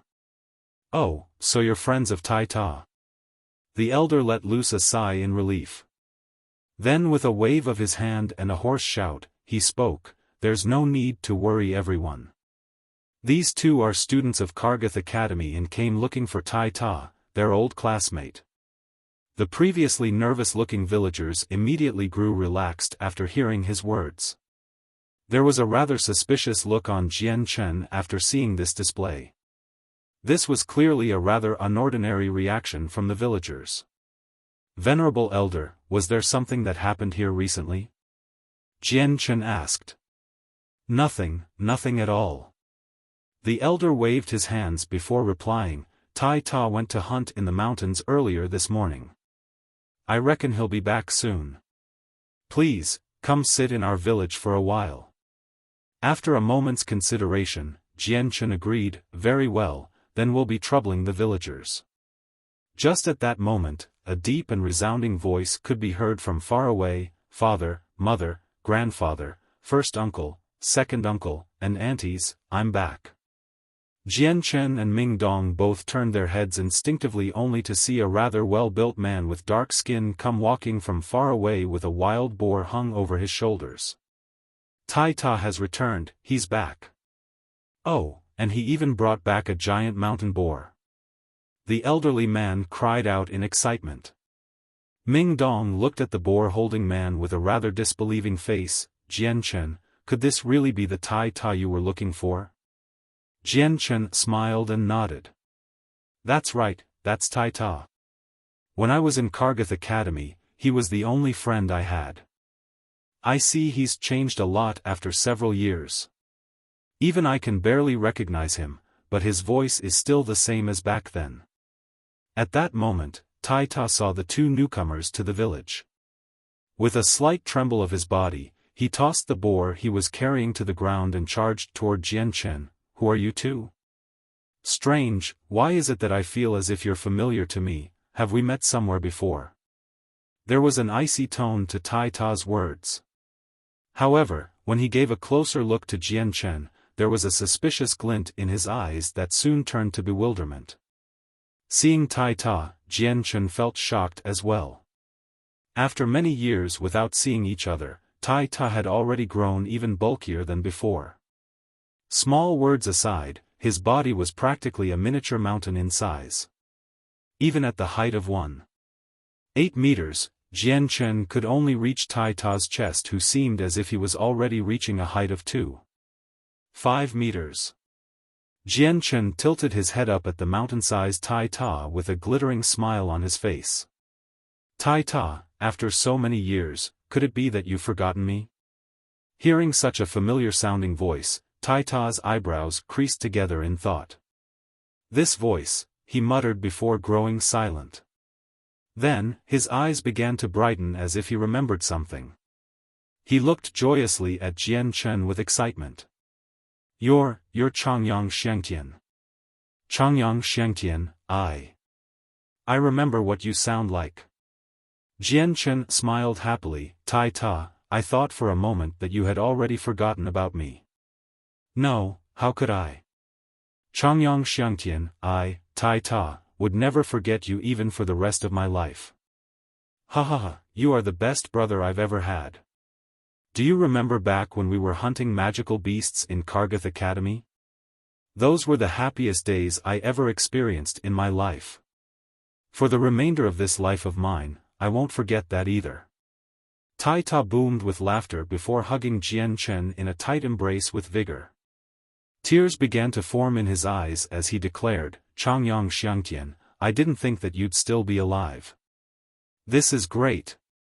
I heard all about what happened between you and the Huayun sect from teacher. I know that you had to flee your home into the ruthless continent that is our Tian Yuan continent by yourself. But I never received any news from you after that, and I thought that I'd never be able to see you again." Chapter 535, Golden Blood, 2. Tai Ta was exuberantly excited and filled with glee. Ever since he had attended Kargath Academy, Jian Chen had become the best of brothers to him. Tai Ta had felt his memories of Jian Chen etched deep into the bones of his body after the beast hunting competition in the forest, so they would never be forgotten. When the weaker-looking Jian Chen was wrapped in the arms of what appeared to be a black bear for a hug, he suddenly felt a large amount of power constrict him. Realizing that this was the raw strength of Tai Ta, Jian Chen couldn't help but feel surprised. Compared to several years ago, Tai Ta was far stronger than he was in the past. Even with his body tempered and reinforced by the chaotic force, he still found it rather hard to take in the hug. Gently pushing away Tai Ta's arms, Jian Chen looked up at the bear-like man with some shock. Tai Ta, a few years ago, you were the same height I was, but you actually grew so much since then. Tai Ta had calmed down quickly afterward. Rubbing behind his head, he laughed. Even I don't know what happened, but in any case, I grew a lot in 2 years. As he spoke, Tai Ta looked as if he was reminded of something and began to show worry in his eyes. Jian Chen had caught onto the worry in Tai Ta's eyes, prompting him to immediately ask in concern, Tai Ta, if there is some sort of difficulty you have, tell me and I will help you through it. It's nothing at all. Changyang Xiangtian, this is the first time you've come to my home, come, sit, and talk for a moment. Tai Ta patted Jian Chen's shoulder with a hand, and began to lead him to a nearby wooden house. Before they could even take a few steps, Tai Ta suddenly realized that he had completely forgotten about Ming Dong. Laughing a little mischievously, he said with a low voice to Jian Chen, Changyang Xiangtian, this must be your friend then. Jian Chen laughed and introduced him, this is Ming Dong, my best friend. Tai Ta's other hand went to shake Ming Dong's hand quite enthusiastically, if you are a brother of Changyang Xiangtian, you are a brother of mine. Brother Ming Dong, let us walk. Tai Ta, there's guests in our village. Giant, are these two your friends? Big bro Giant, who are these two? By now, every single villager had surrounded the three with curious expressions. Everyone called out to him affectionately and with ease. Smiling deeply, Tai Ta greeted everyone that greeted him one by one. After everyone left, they continued on their path to Tai Ta's place. The interior of his home was not too big, and it was split into 6 different regions, the kitchen, the dining room, and 4 rooms to sleep in. Aside from his own room, his parents shared one, his grandparents shared another, and the last one was occupied by his great-grandfather, who was already 150 years old, but could not cultivate saint force. Sitting Jian Chen and Ming Dong down next to the table, Tai Ta took out an ordinary bottle of rice wine and some iced meat to serve to the two. Changyang Xiangtian, Ming Dong, my home is not as rich as the ones in the city, so I can only bring out this to serve. Seeing how wretched the food and wine he had served were, Tai Ta could only force a hollow smile in embarrassment. Jian Chen and Ming Dong were not fussy people in any shape or form. With a wave of their hands and a few polite words, the three began to eat large portions at a time. Despite the food being rather unremarkable in taste, this was the best that Tai Ta could offer.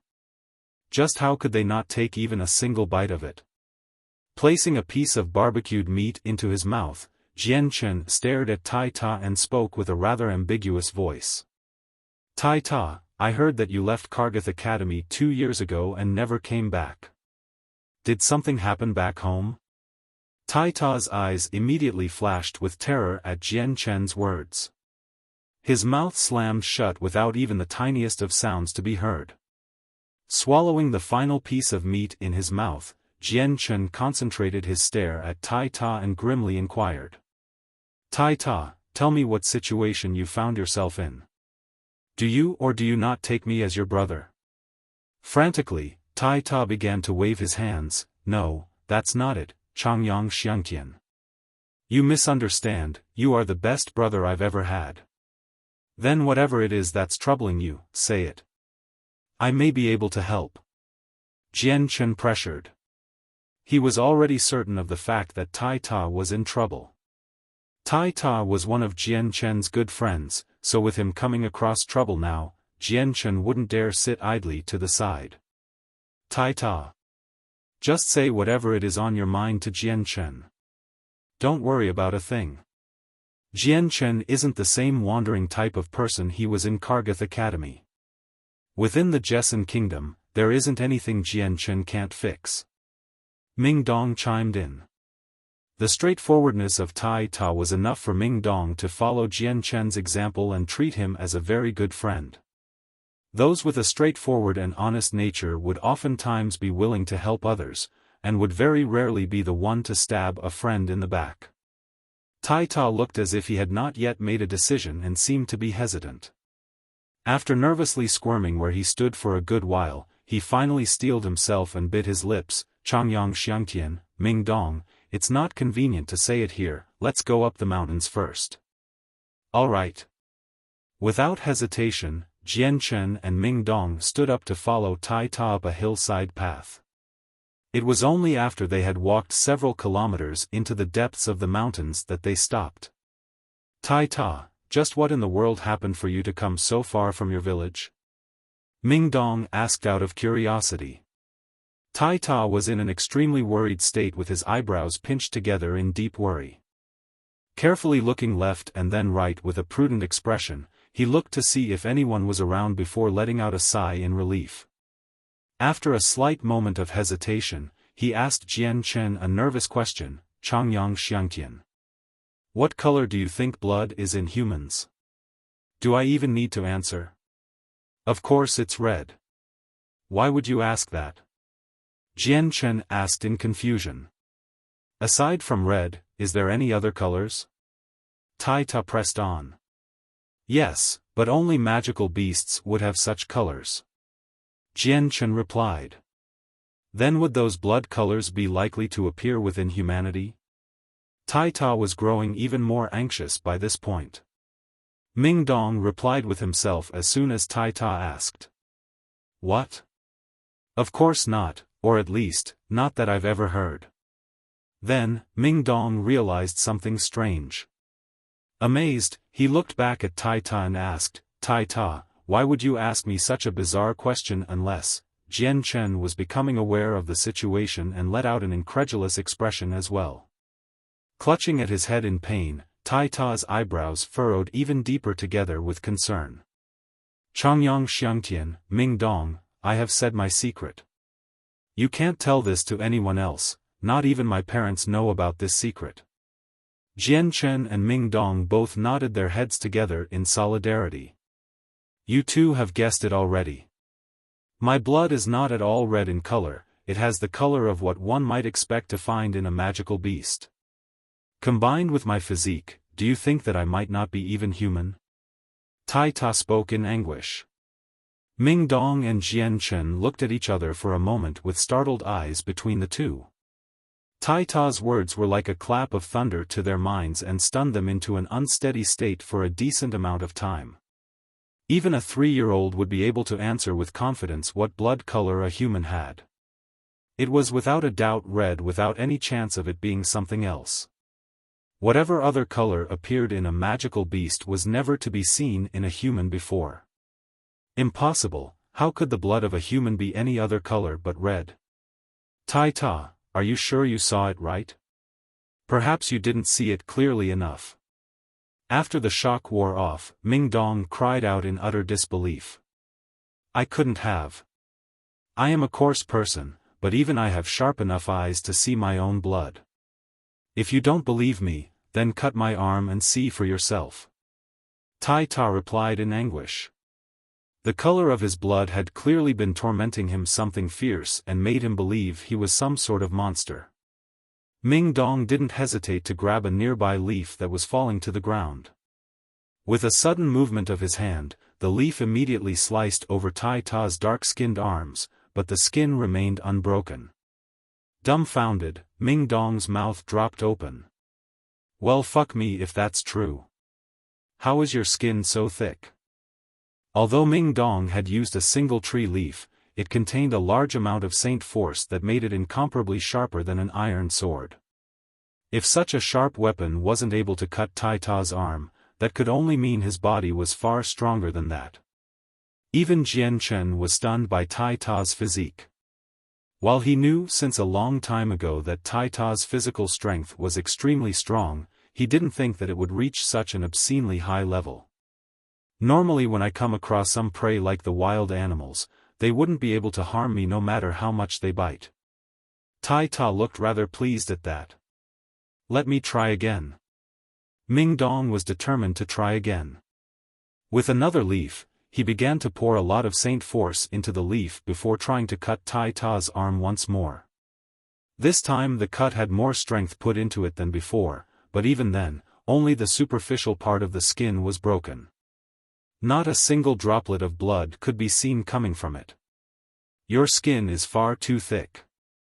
It's practically the same level of a Class 5 magical beast. If I don't have my Saint weapon, then I doubt I'd be able to see you spill blood. Ming Dong exclaimed in shock. Let me try then. Jian Chen took Tai Ta's arm into his hand, and allowed a bit of the azure and violet sword chi to emanate from his fingertip. He then gently sliced his skin. In front of the sword chi of the azure and violet sword spirits, Tai Ta's tremendously strong body was like a piece of tofu. Without any wasted effort, his skin revealed a cut, and golden blood immediately began to spill from it. Seeing the golden blood gushing out, Jian Chen and Ming Dong were both dumbfounded. The both of them could only look at the blood with expressions of utter shock.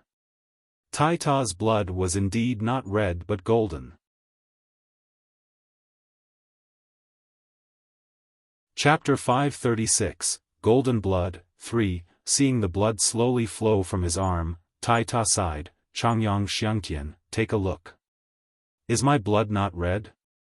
How did this happen? Jian Chen whispered with a stunned voice. Tai Ta's blood being a golden color was far too strange to even imagine. Jian Chen, look. His blood is even glowing. Ming Dong suddenly pointed at Tai Ta's arm with a finger and wide-open eyes. Looking back at Tai Ta's arm, Jian Chen could see that the golden blood dripping down Tai Ta's arm was indeed shining. If not for the fact that they were in a relatively dim place, this glow would have been very difficult to discover. Jian Chen could only feel even more shock at this point. Not only was Tai Ta's blood golden, it also had a golden glow to it. Such a sight like this was completely unheard of and unprecedented. Tai Ta, how did your blood become like this? Jian Chen asked in shock. I don't know either. Tai Ta looked helpless. He too was completely confused on how his blood had become golden in color. According to my knowledge, the blood of magical beasts is the only blood that can have variations in color. Humanity has never had any other color but red for their blood. This is simply too unbelievable to see. Tai Ta's blood is golden. Ming Dong exclaimed. Jian Chen, look at my body and how dark-skinned I am. Would you say I'm a human, a magical beast, or even a monstrosity? Tai Ta looked to Jian Chen with a face of dread and terror. He was extremely afraid of what he could possibly be. You should be fine. Jian Chen's eyes narrowed together as he spoke. Whatever was happening to Tai Ta was simply too bizarre to understand. After a while, Jian Chen asked, Tai Ta, did you eat anything strange in the past? Thinking for a moment, Tai Ta shook his head, no. I've only ate the standard fare, whether that is the meat of the wild animals or the food from the academy. Then you never ate any strange fruit or strange plant either? Ming Dong asked. None, I've never ate anything like that. Tia Ta shook his head again. Then when did you realize that your blood was golden? Did you feel some sort of strange sensation or something different in your body at any time? Jian Chen persisted. Tai Ta paused to think.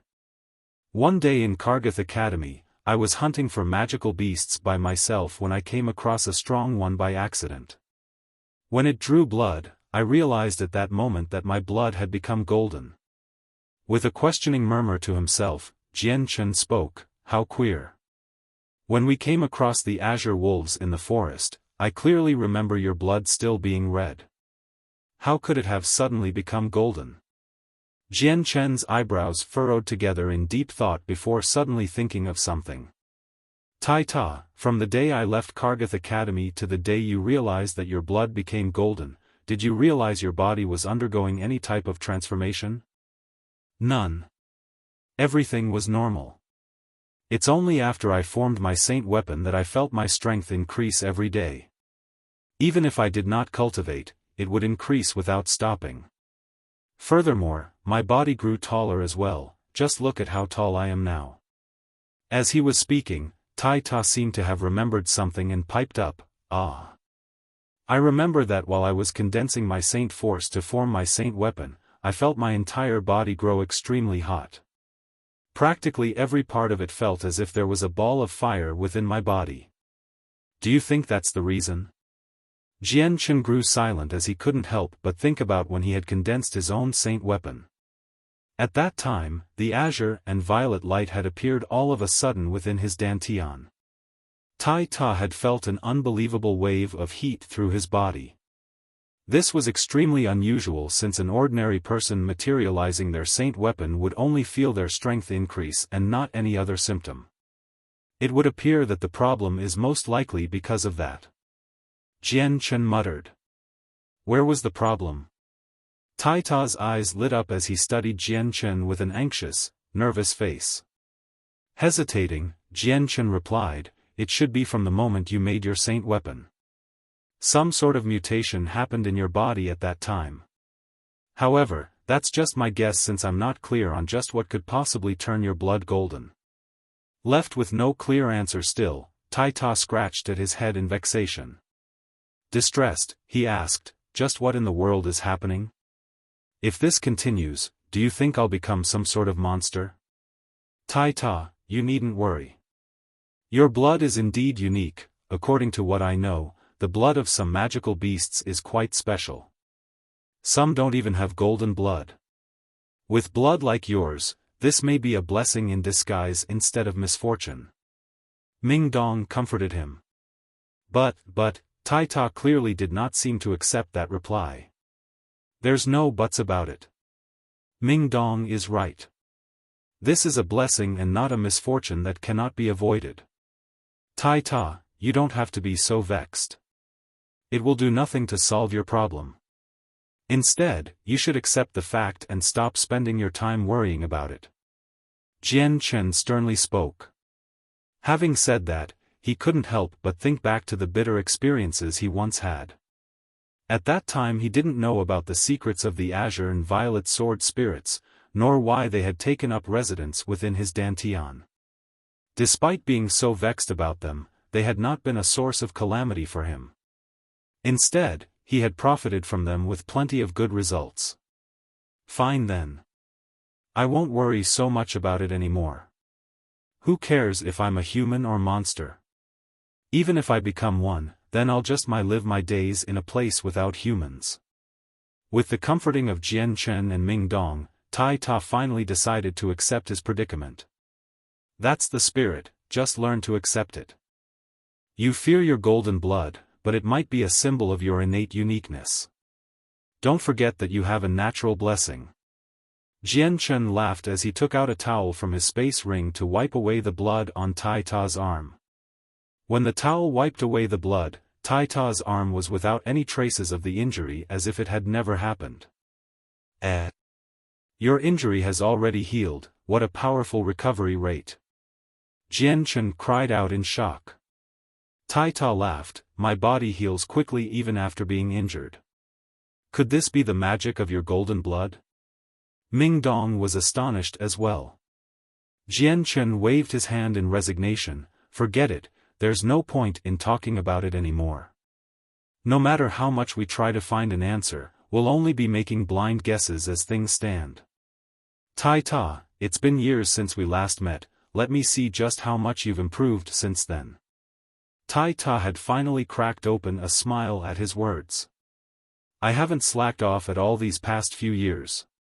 Every day I've cultivated so that even now, I'm a middle great saint master. Chongyang Xiangtian, how's your strength now?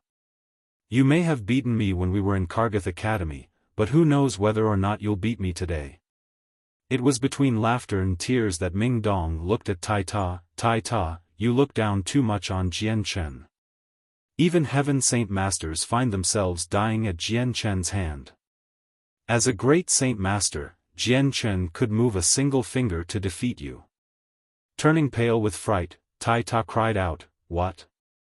Even heaven saint masters died because of him?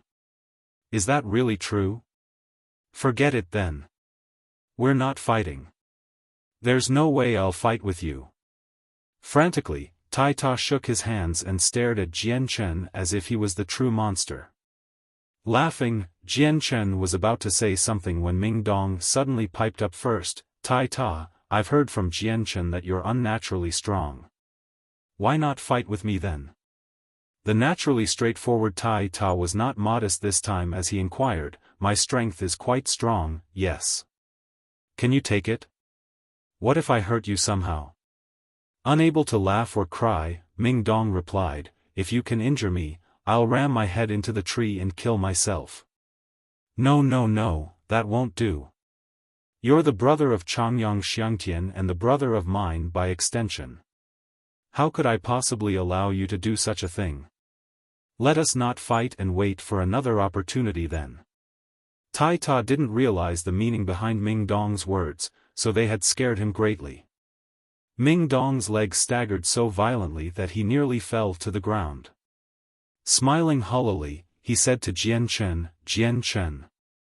Your brother here he's too naive." Jian Chen couldn't help but smile. Tai Ta was truly a simplistic thinker and wouldn't think too much on such problems like these. "Tai Ta, you shouldn't underestimate Ming Dong. He already stands at the pinnacle of the realm of Earth Saint Masters. There is only a string's width of a step before he becomes a Heaven Saint Master, but even a Heaven Saint Master wouldn't be able to easily harm him. You needn't worry about this." Jian Chen spoke to Tai Ta. That can't be, even Ming Dong is that strong? How can you two be so amazing? I already thought that I was strong enough, but even now, you two are even stronger than I am." Tai Ta's self-confidence had taken a tremendous setback after that. Ming Dong pulled back at his sleeves with a smile. "Tai Ta, you can rest assured now. Come, fight me without holding back. If I as a sixth cycle Earth Saint Master am injured by a great Saint Master, then I, Ming Dong, won't be able to continue my life in this Tian Yuan continent anymore. Fine then. Since you're already an Earth Saint Master, I shouldn't be able to harm you. Prepare yourself then, I'll start now." Tai Ta stood up. He was serious now. With a crackling sound from both of his giant fists, he immediately struck at Ming Dong's chest with the slight booming sound of thunder following close behind. Ming Dong stood there without a proper stance, but his palms were filled with the wind element energy. Becoming a blur, his hands flew up to his chest to block Tai Ta's fist. Bang! When the palm and fist collided, there was a deep muffled sound as if the sound of thunder could be heard echoing through the air, forcing the hearts of anyone that heard it to skip a beat. Jian Chen was slightly startled. Staring in bewilderment at Tai Ta, he could sense that Tai Ta's fist had a strength that was far beyond what was to be expected. When Tai Ta's fist impacted against Ming Dong's palm, there had been a thunderous sound that penetrated the bones and organs with enough force to rupture them.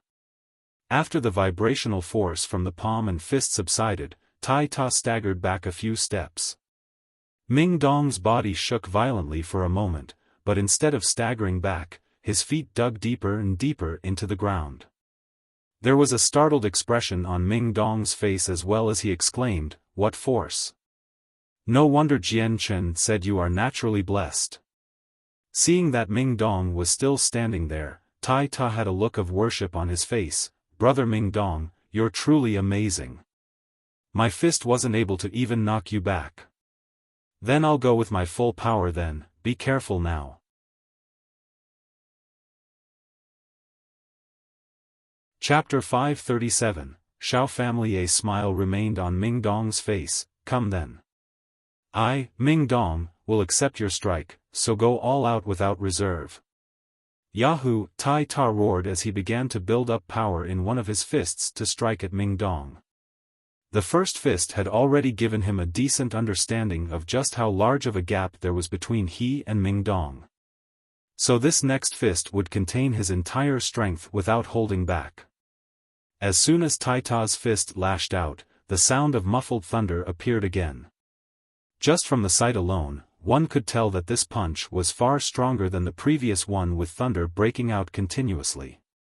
The amazement in Jian Chen's eyes had grown even more noticeable as he observed Tai Ta. This ordinary-looking punch from Tai Ta seemed as if it carried some sort of secret. A secret capable of making the sounds of thunder follow his fist while only being a great saint master. Ming Dong could sense the abnormality of Tai Ta's supposedly normal punch as well. His fists began to gather even more of the wind element into a thin layer of cyan light around his palms. With lightning-fast speed he protected his body by blocking Tai Ta's dreadful punch. Crack!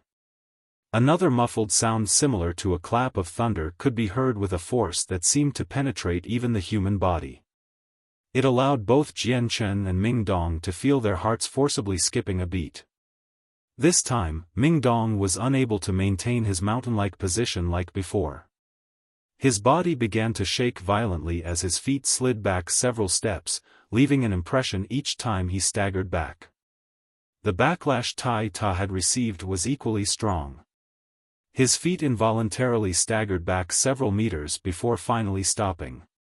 However, when he saw that Ming Dong remained unharmed, he couldn't help but feel more admiration for him. With a low voice, he said, "Brother Ming Dong, you're really amazing. Even with my full strength, I accomplished nothing against you." But Ming Dong couldn't feel the same happiness at all. Gently shaking his arm to get rid of the numbness, he looked strangely at Tai Ta before asking seriously, "Tai Ta, you didn't use a battle skill or anything when you punched me, correct?"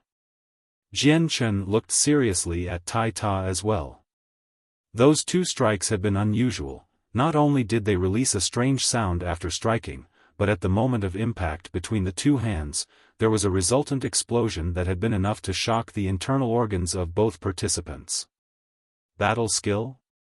Not at all, I've never learned one before. Both of my fists just now were just from my own strength. Tai Ta smiled. Tai Ta, when you punch, do you feel anything out of the ordinary? Jian Chen seriously questioned. No.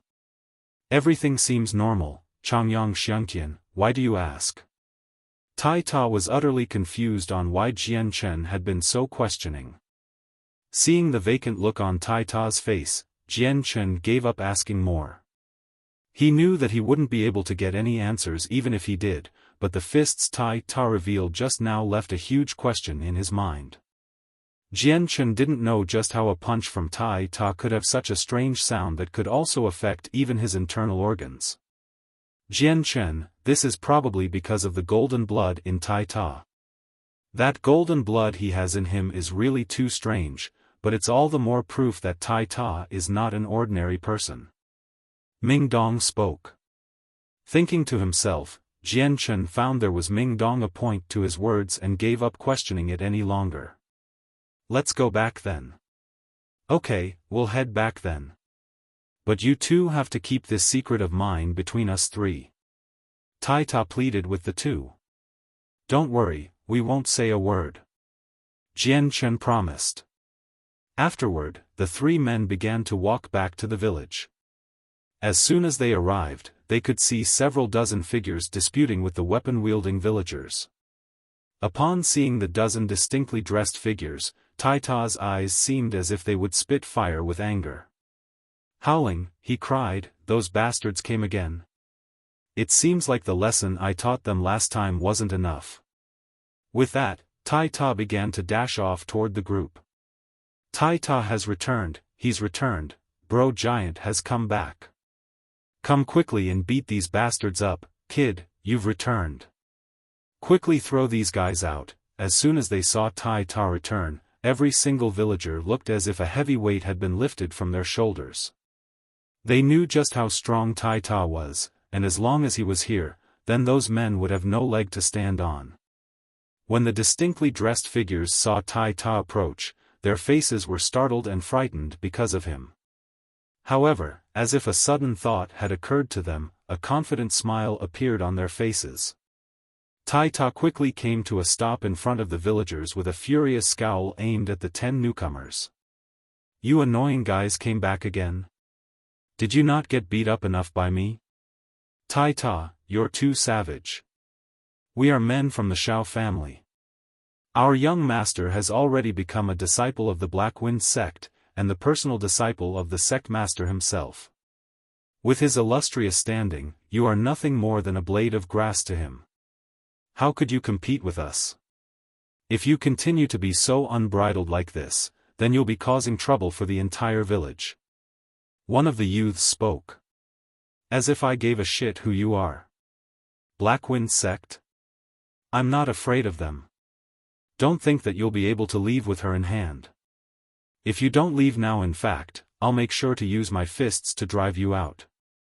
With that, Tai Ta's knuckles began to crack in anger because of the group in front of him. "Tai Ta, you can't even tell good from bad. The fact that our young master has taken favor to someone from your village should be a blessing, but you don't even cherish that fact. Don't you know just how many blue-blooded daughters would love to marry our young master within the Jessen kingdom?" A blue-robed youngster spoke in a serious manner. If not for the fact that he had eaten his fair share of losses to Tai Ta, he wouldn't have bothered to waste so much time trying to squabble with him. At that moment, Jian Chen and Ming Dong caught up.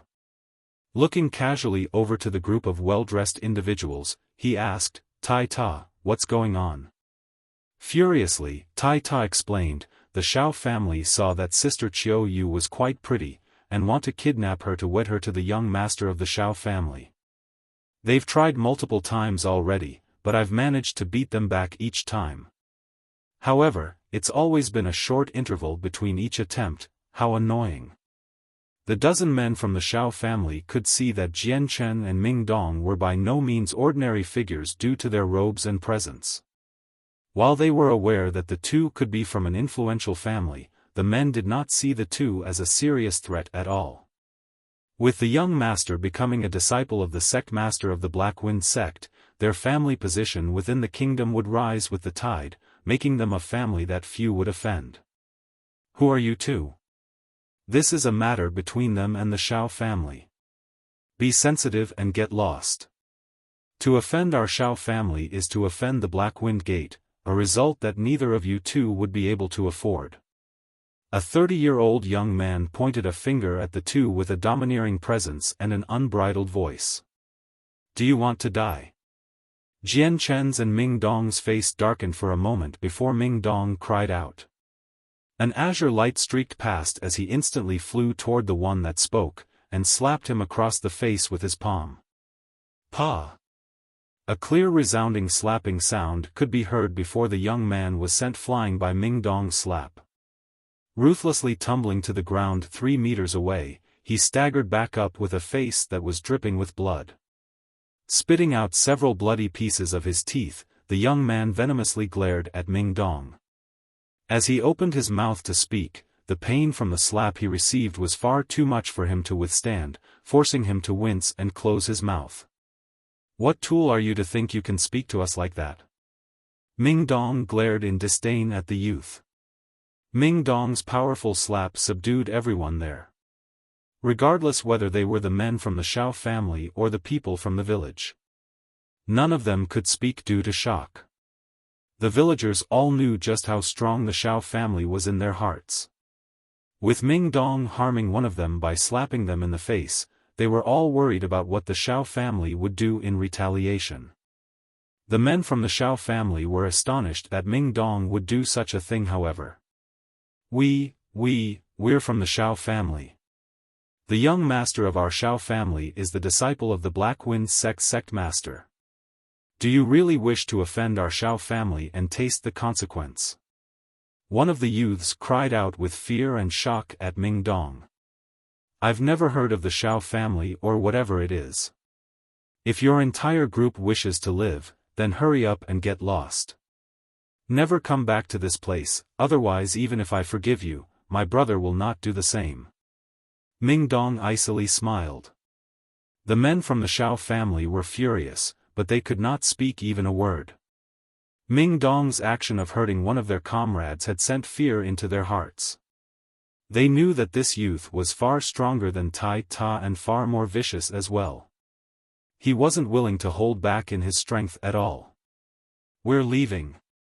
The men from the Xiao family didn't feel like staying here any longer and left the village with the injured member held high. Seeing their retreating figures, one of the elders let out a concerned murmur, "We've definitely angered them this time. The Xiao family is extremely strong. If they decide to take revenge, then our village will be in trouble. Uncle, you needn't worry. If the Xiao family truly does dare come back, I will make sure to help you settle the problem." Jian Chen smiled with a look of disdain for the Xiao family in his eyes. Although he had never heard of the Xiao family, he had indeed heard of the Black Wind sect. They were one of the powers of the Jessen kingdom, but they were far inferior to the Huayun sect. To feel so empowered by having their young master accepted as a disciple was a clear indicator of their actual strength. "My two lords, thank you for resolving my problem. Qiu Yu cannot thank you two enough." At that moment, a delicate voice could be heard from behind them. Jian Chen and Ming Dong turned around by instinct only to see a rather pretty young woman who looked to be around 18 years old. Her pretty face contained a slight tenderness.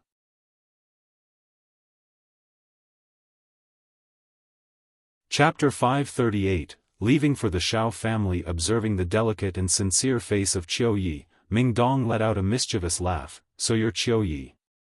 How pretty. It's no wonder that the men from the Xiao family are so willing to come here multiple times to wed you to their young master or something." Despite growing up in a small mountain village, Qiu Yi had a face that even most aristocratic daughters would envy. It could not really compete with a national beauty, but if she were to set foot in the open world, she certainly would be considered a rather rare type of beauty. Qiu Ye's face reddened in shyness as she listened to Ming Dong compliment her. "Brother Ming Dong, don't bully my sister Qiu Yi, alright? Otherwise, even if I can't beat you, I still won't forgive you." Tai Ta grumbled at Ming Dong. He was very protective of Qiu Yu. Ming Dong strangely glanced at Tai Ta with a mischievous smile. "Tai Ta, I only gave her 2 small compliments and you're already so tense. Don't tell me you like little Qiu Yu." Tai Ta's face reddened in embarrassment. Stuttering, he spoke, "And no. Qiu Yu is by far too pretty of a woman. How could a coarse person like me fit with her?" Ming Dong continued to strangely stare at Tai Ta with an exaggerated smile. "I was only joking with you at first, but I didn't think that I'd actually hit the nail on the head. Brother Tai Ta, love is something that should be said out loud, don't you know? With you stifling it within your own heart, just how could you win the affection of a woman's heart?" Ming Dong's words caused Tai Ta's ears to turn bright red. After shuffling around for what seemed like half the day, Tai Ta finally managed to speak. "Brother Ming Dong, don't make fun of me here, okay? I can't say anything else." Ming Dong gave a hearty laugh at this. He glanced at Qiu Yu a couple times. He could see that the barely 18-year-old Qiu Yu had turned so shy because of Ming Dong and Tai Ta's conversation that her head was threatening to bury itself into her chest. At this display, Jian Chen and Ming Dong gave a knowing look to each other. With their eyesight, it was natural to see that there was a good opinion of each other between Tai Ta and Qiu Yu. However, what they couldn't believe was that a woman that had grown up to be so pretty had fallen in love with the mountain that was Tai Ta. This giant here is our village's most competent, most successful, and most amazing person. Every day he is able to hunt and bring home a wild animal for the village. My Qiu Yu would go with Tai Ta, but she is also the treasure of my family. For the rest of this life of mine, I would never be able to have anything as precious as her." A plain but sincere middle-aged woman laughed. She was Qiu Yu's mother. "Qiu Yu is the most beautiful lass in our village. Many of the other villagers have expressed their desire to marry her, but none of them have ever been as competent as Tai Ta. In my opinion, out of this entire village, only Tai Ta has the ability to gain this treasure. An elderly man spoke with a gravelly voice. In these past few years, Tai Ta would go to the mountains every day and hunt for a wild beast before splitting it with everyone in the village. This had earned him the love and respect from everyone in the village to a very deep level. Listening to the praises of the villagers, Tai Ta could only shake his head modestly and smile. "Uncle, auntie, I am nowhere as good as you say I am." A middle-aged woman with a wrinkly appearance could no longer handle the cheerful discussion about Tai Ta and Xiao Yu any longer. She began to impatiently speak. Aya, stop it with these talks. The most important matter is how are we going to deal with the Xiao family now? This isn't like before where they were slightly injured. They definitely won't let us go this time. I bet that the next time they come, it won't be with a small party of weak messengers. That's right. We shouldn't be discussing this at all. We should be making plans to deal with the Xiao family. Although Tai Ta can fight, he won't be able to fight against all of them. Not only that, but I'm sure that the next group from their family will be filled with highly skilled martial artists. A man with a metal hoe slung over his shoulders grimly spoke with concern shown all over his face. In this village, Tai Ta was the strongest. While there were some others that cultivated, they were no stronger than a great saint at most. The rest of the villagers were ordinary commoners so weak that they would be toppled by the Xiao family if the two sides fought. Seeing the worry on everyone's faces, Tai Ta couldn't help but try to comfort them all. "Uncle, auntie, you all don't need to worry. I will protect the village for sure. No matter how many people come, I will knock them all back." Jian Chen laughed as he said, "Tai Ta, this problem isn't as bad as you think it is. Villagers, you may all rest assured.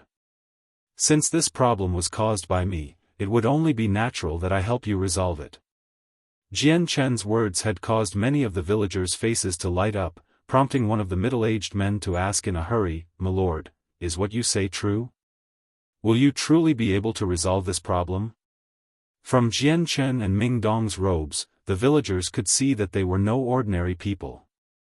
They just had to have some sort of power behind them. When they heard that Jian Chen would personally settle this giant issue with the Xiao family, the villagers felt as if they had managed to grab a hold of that final strand of straw that anchored them to life. Although the Xiao family was of no major importance in the Jessen kingdom, in such a small village like this, they were an unbelievable might that could not be defended against. Jian Chen smiled and nodded in a friendly manner. Despite the people in front of him being the lowest of the low in terms of social hierarchy, Jian Chen treated each and every single one of them as equals without arrogance. "Everyone may rest assured.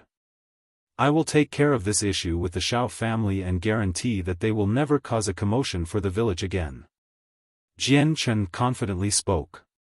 Jian Chen's words elicited an explosion of joyous shouts.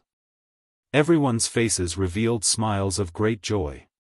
Although the Xiao family had only sought Xiao Yu and not the entirety of the village, the villagers felt extremely close with one another due to the limited numbers they had. As a solidified front, whenever one family had troubles, the entire village also had troubles. When Xiao Yu had came across this problem, everyone else felt quite anxious about it. "There's no time to lose then. We'll head straight for the Xiao family and resolve this straight away. The sooner we do so, the sooner everyone may rest in peace. Ming Dong, Tai Ta, let us depart." Jian Chen spoke. With a joyful expression, Tai Ta responded, "All right. In any case, you two are much stronger than I am. With you two around, I doubt that the Xiao family would dare try to be excessive with us." "Excessive?"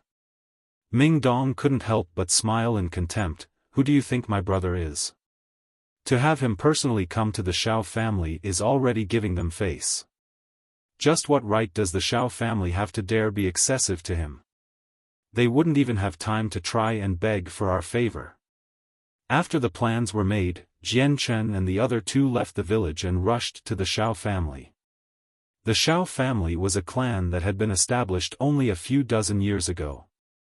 Situated within the first-class city known as Huanga City, they were one of the three biggest powers there and were consequently a short distance away from the village. As soon as the three exited the mountains, Jian Chen carried Ming Dong and Tai Ta into the air toward Huanga City. "Whoa, Jian Chen, you're really amazing if you can fly. Can all Heaven Saint Masters fly through the sky like this?" The muffled voice of Tai Ta could be heard. In his voice, the delight from flying for the very first time could be heard. Zooming through the sky at a tremendous speed, they quickly traveled hundreds of kilometers away from the village in the direction of the city. Using the wind element to cover Ming Dong and Tai Ta's body, Jian Chen guided them all straight to Huanga City. Then locating the Xiao family's location on a map, they touched down where the clan should be living. Jian Chen and the other two descended into the empty space of the Xiao family's courtyards with the guards of the family instantly noticing their arrival. Even the observers from the outside of the compound had seen them descend from the sky, causing a tremendous clamor to appear. News that a Heaven Saint Masters had graced their city with their presence had subsequently spread like wildfire. Several middle-aged men came running out of the compound as soon as they saw Jian Chen, Ming Dong, and Tai Ta descend to their courtyard. Staring at the three in astonishment, they immediately bent their backs in respect. One of the men among their group respectfully yelled out, "This one is the captain of the guards for the Xiao family. We welcome your presence into our home." Jian Chen's eyes calmly swept over the soldiers with an expressionless face. "Call out the head of the Xiao family to greet us." "Yes, this one will notify him straight away. If my lords would please relocate themselves to the halls to rest while I notify the master." The guard nodded his head in an attempt to curry favor. This was the very first time he had ever gotten close to such an individual like a Heaven Saint Master. He was so terrified of saying the wrong thing that he was afraid to confirm their identities. "There's no need. The person I am looking for should be here." Jian Chen calmly responded while looking straight ahead. A group of people could be seen hurrying over. There were about 20 to the group, both young and old. At the very front was a 40-year-old middle-aged man. When the group saw Jian Chen and the other two, they looked at them with suspicion. Everyone had been called to hurry on over when they heard that several Heaven Saint Masters had touched down in the Xiao family's compound. However, they couldn't help but question when they saw their faces. Jian Chen and the other two were far too young. It was not at all the appearance a Heaven Saint Master would have. Despite the suspicion in their minds, they didn't dare judge them just by looks. A Heaven Saint Master was still an individual their family could hardly afford to offend. Bowing down to the three men, the middle-aged man that stood at the group respectfully said, "Honored Heaven Saint Masters, this one is the head of the Xiao family, Xiao Yun. I welcome the lords to my Xiao family, and give thanks to the honor you have given us by visiting."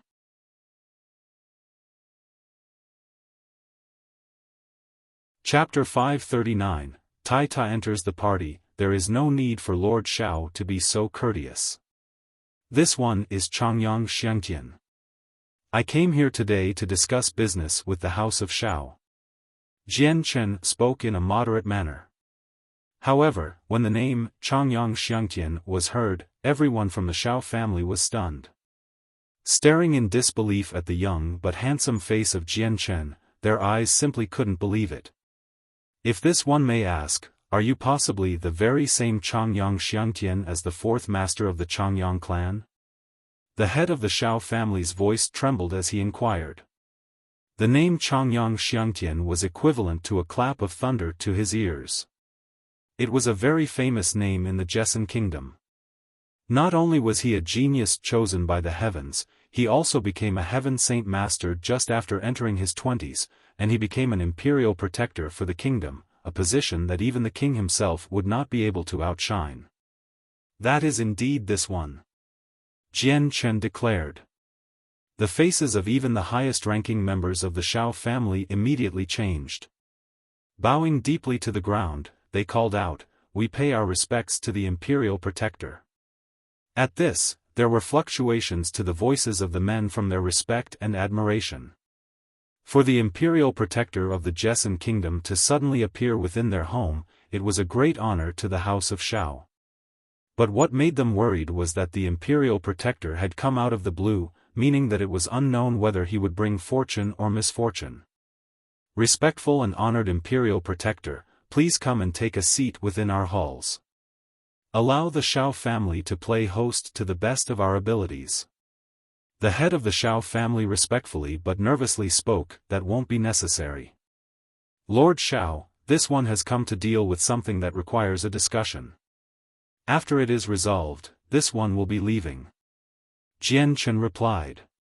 Whatever is the command of the honored imperial protector, our Xiao family will do our best to fulfill your endeavors. To accomplish such a task would be a great honor to my family. Even 10,000 deaths would not be enough to stop the entirety of the house of Xiao. The head fawned without even bothering to hide his attempt to curry favor.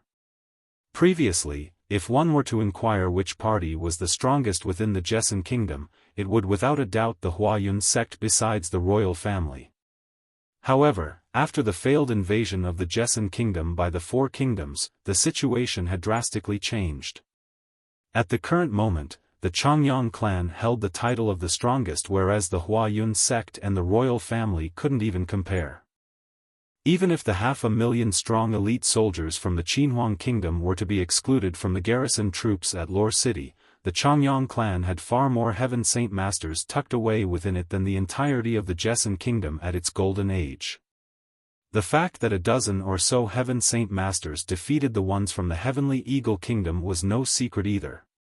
It would be no exaggeration to say that the Changyang clan had already eclipsed the royal family as the strongest faction. Even the Huayun sect could not compare with its 3 Heaven Saint Masters. From the Changyang clan, the 4th master, Changyang Xiangtian, played a crucial and very influential role. When the head of the Xiao family heard the name that belonged to the young imperial protector of the kingdom, he suddenly felt a little terrified. At the same time, he felt that this would be a once-in-a-lifetime opportunity to seize the tree that was Changyang Xiangtian and climb to the sky. Through this, the Xiao family would have nothing to worry about and could survey the entire Jessan kingdom without fear. With a hasty amiable face, the head began to try his best to show the desire he felt for his family to help the Changyang clan. However, Jian Chen was not moved by the man's friendly demeanor. With a calm voice, he said, Lord Xiao, a few men of yours have been making trouble for a woman in my brother's village as of late. I hope that you will discipline the parties involved. I would hate to have to come back here in the future, and in the case that I do not say that I am heartless. Jian Chen's voice grew progressively colder as he spoke. The head of the Xiao family along with the other high-ranking members all grew startled. Already their faces grew ruinous as sweat began to pool on their foreheads. It was with incomparable terror that the head of the Xiao family knelt on his knees. He said with a quaking voice, I beg the honored imperial protector to quell his anger. A misunderstanding has occurred because of my inability to discipline my family.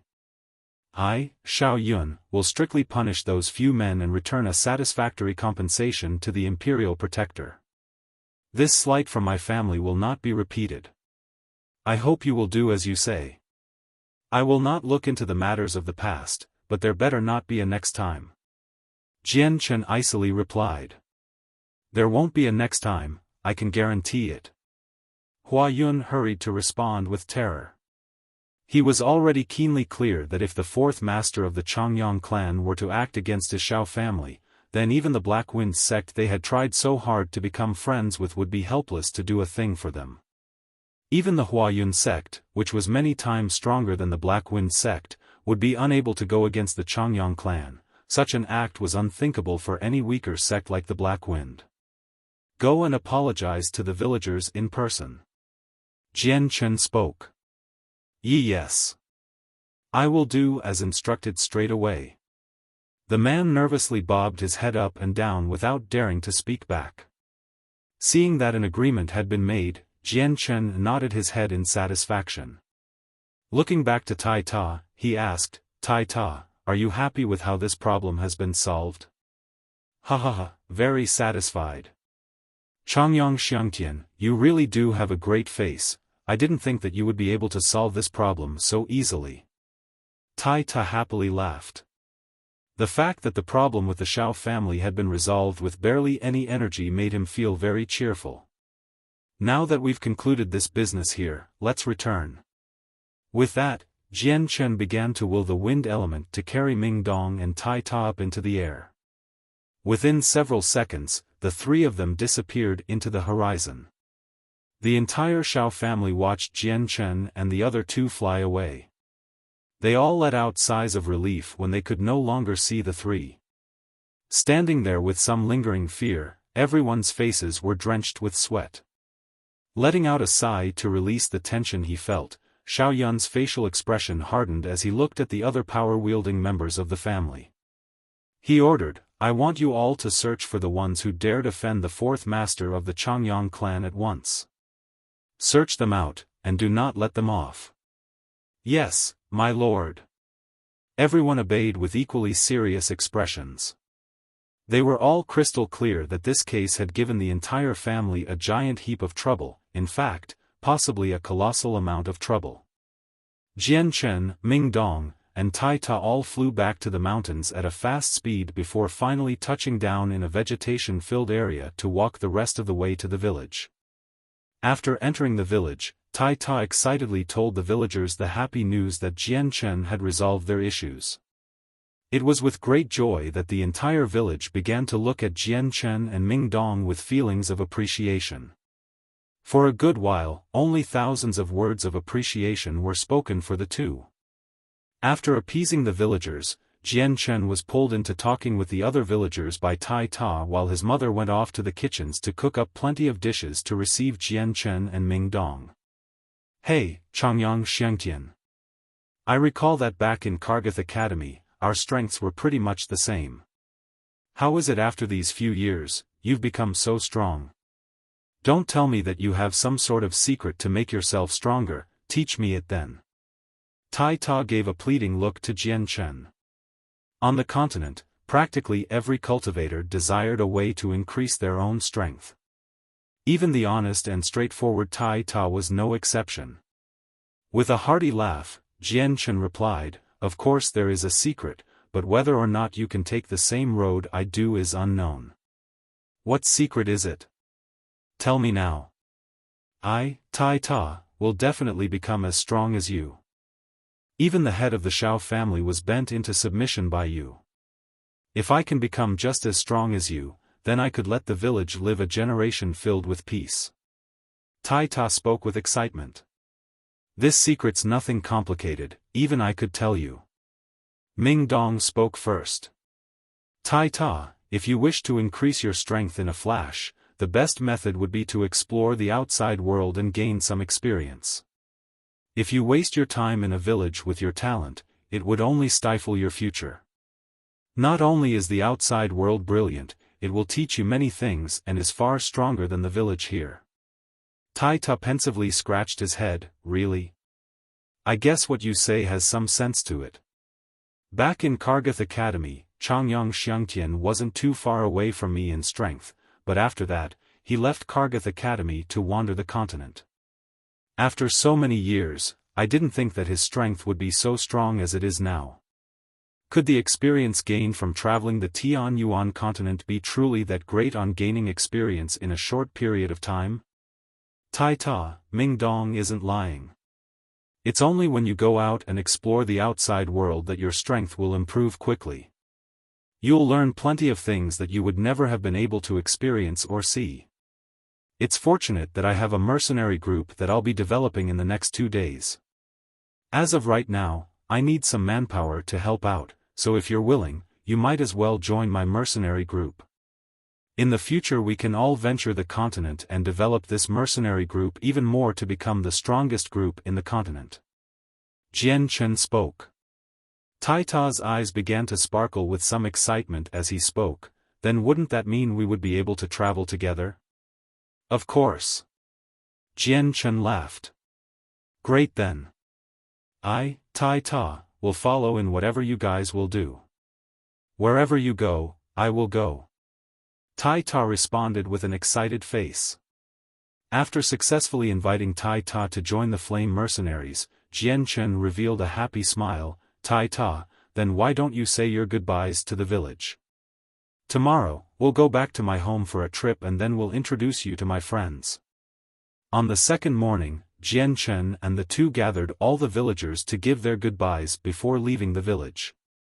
Outside the village entrance, the entire populace of the village convened to give one last farewell to Tai Ta. Brother Giant, you have to return as soon as possible. Qiu Yu's eyes glistened with reluctance as she looked up the giant body that was Tai Ta. Looking back at Qiu Yu, Tai Ta displayed a rather complicated look on his face.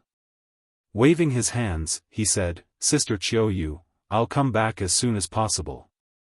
Wait until then, and I'll be able to protect the entire village. If you don't dislike this coarse person that I am, then wait until I come back with some money. I'll come back and marry you. Tai Ta mustered up the rest of his courage to speak the last phrase, but after he finished speaking, his dark face turned red. Qiu Yu's entire body began to tremble as if she had been moved by his words. Wiping a tear from her eyes, she said, Brother Giant, Qiu Yu will await your return.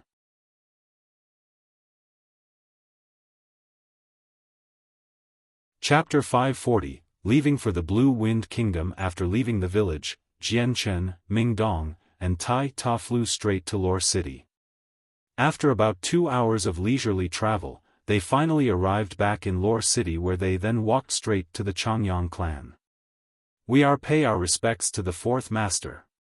Soldiers saluted Jian Chen in the streets with respectful expressions when Jian Chen passed by. Waving his hand, Jian Chen commanded, Continue your patrol. Yes. The guards responded in unison before going back to their patrol. Changyang Xiangtian, is this your home? It's huge. Tai Ta gasped in amazement as he scoured the place. Laughing, Jian Chen replied, Come on, let's go to where I live. I'll introduce you to some friends. Jian Chen then guided Tai Ta in the direction of a palace-styled building. He came across some servants and said, Go and notify Dugu Feng, Signorin, and Yunzheng to tell them to meet me here. Afterward, Jian Chen took Tai Ta into his own palace. As soon as they entered it, Tai Ta, who was ignorant of the outside world, was stunned by the layout and arrangement of the house. Every so often, he would stop to look around the place with an envious expression. Changyang Xiangtian, this is your living space, right? Your family has to be very rich, I bet. Tai Ta sighed in admiration. Tai Ta looked like a farm boy coming into contact with city life for the very first time, prompting Ming Dong to say, Tai Ta, you don't need to be so envious. Wait until you become strong enough, you'll get this sort of treatment all of the time then. Tai Ta's eyes gained a determined light to them as he listened to Ming Dong. Well, I'll do my best to increase my strength. At this moment, Dugu Feng, Yunzheng, and Signorin came walking in from the outside. As soon as they entered, Senior An's loud and rough voice could be heard, Jian Chen, you're finally back. When will we be heading out? I'm a person that enjoys traveling the world. Staying around here every day is killing me. Smiling, Jian Chen replied, Have a seat everyone. I'll introduce you all to my friend. After everyone took a seat, Jian Chen introduced Tai Ta to the group. After several words of conversation, they all began to grow relaxed. Jian Chen thought for a moment before announcing, Now that we're all here, we'll leave tomorrow morning. Go back and prepare yourselves. Whatever you need to buy, get it today. Make sure all of your preparations are finished today. We leave tomorrow? Changyang Xiangtian, where are we going? Tai Ta asked.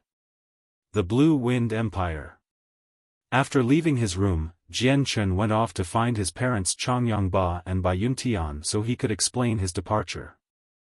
Although both Changyangba and Bai Yuntian were reluctant to see their child depart from them again so soon, they knew that their child had already grown up to become a man who had plenty of things to do.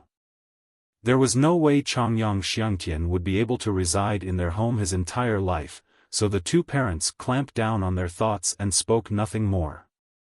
Looking for Xiao Tian and the others, Jian Chen told them that he would be leaving first to develop his mercenary group. Xiao Tian and the others understood that there was no need for them to stay within the Changyang clan anymore, so they gave their farewells. The next morning, they would leave the Jessen kingdom to return to the Qinhuang kingdom. Jian Chen even paid a visit to Kendall's wife and child, whom he promised to look after on Kendall's behalf. The matters of Sands had weighed heavily on Jian Chen's mind, leaving him ashamed and guilty. Many a times he would try to find a way to heal or make up for the destroyed saint weapon of Sands, but as of yet, Jian Chen had found no methods. The next morning, Jian Chen held the sleeping tiger cub and gathered with Ming Dong, Tai Ta, Dugu Feng, Yunzheng, and Seniorin in the courtyard of the clan. All of the high-ranking members came out to send Jian Chen off because of his high-ranking status in the clan. Right outside, several Class 3 magical beasts' mounts had been prepared by the guards. The beasts stood by the gates. Xiangtian, your silly second sister Mingyue left the family a long time ago without a trace. Despite all our attempts and efforts to try to find her, not even a single hint can be found. When you're traveling in the outside, please help find my girl.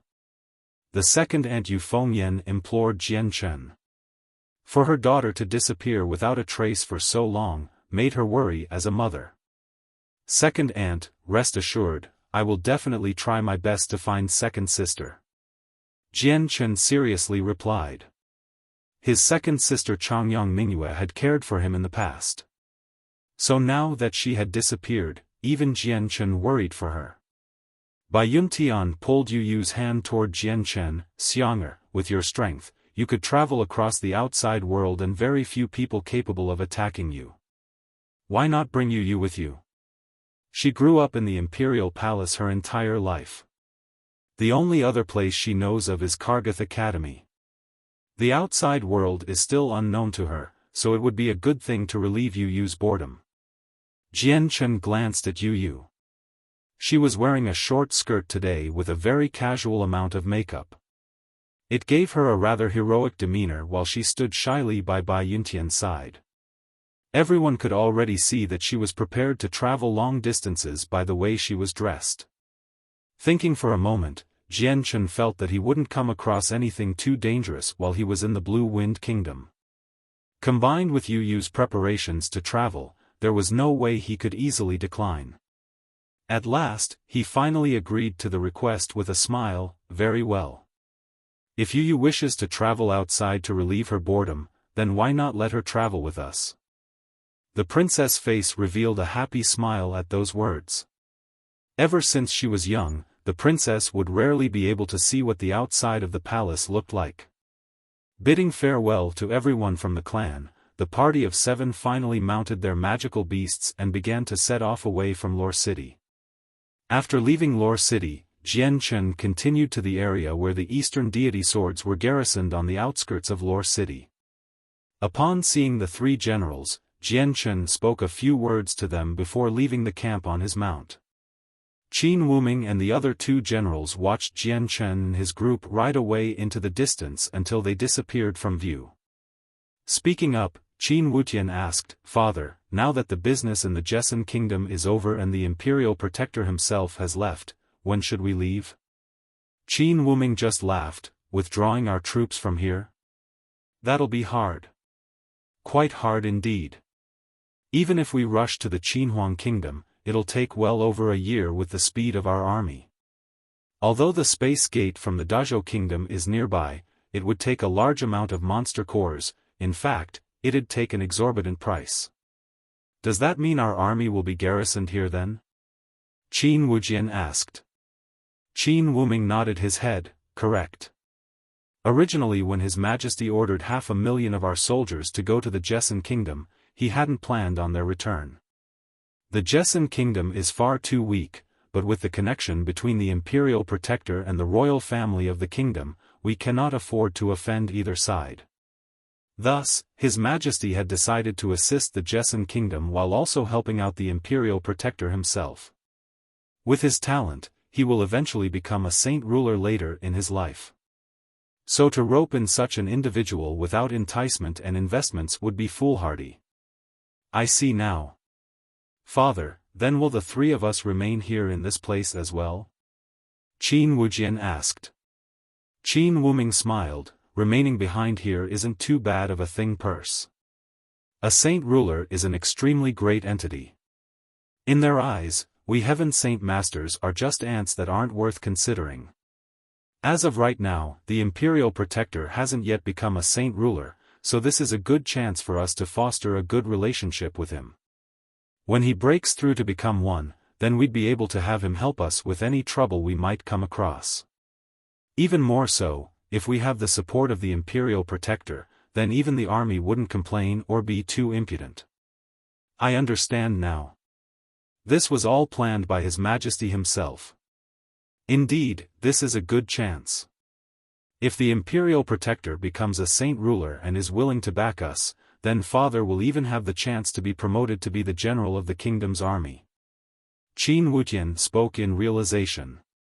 Qin Wuming nodded his head with a smile. That is what it means to keep the fertile waters within your own fields. His Majesty is a very wise ruler that is capable of controlling everything within his hand. Even if he cannot, he will do his best to keep us in their good graces. On an official road that zigged and zagged, 7 magical beast mounts could be seen running at high speeds in a fluid motion. They left behind a trail of dust as they passed. Changyang Xiangtian, how long will it take for us to reach the Blue Wind Kingdom at the rate we're going? Yu asked Jian Chen from his side. Thinking for a moment, Jian Chen responded, at this current rate, it should take 2 or so days before we arrive. It's not as if we're rushing there. Then, with a small pause, Jian Chen looked to the princess. Yu, call me Jian Chen in the future rather than Changyang Xiangtian. Okay. This must be the name you used after you left the Changyang clan? The princess sweetly smiled. Correct. Jian Chen nodded.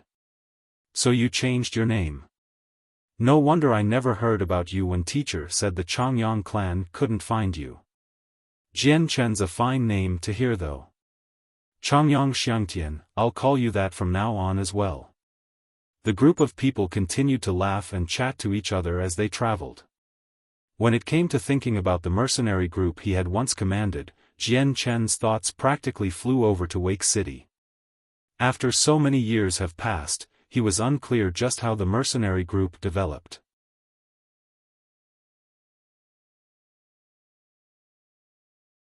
Chapter 541, Re-entering Wake City. After Jian Chen and his group left Lore City, the Xiao family had all gathered within the halls of their clan compound in Huangga City. The head of the Xiao family sat in the topmost position while several dozen youths kneeled down on the other side.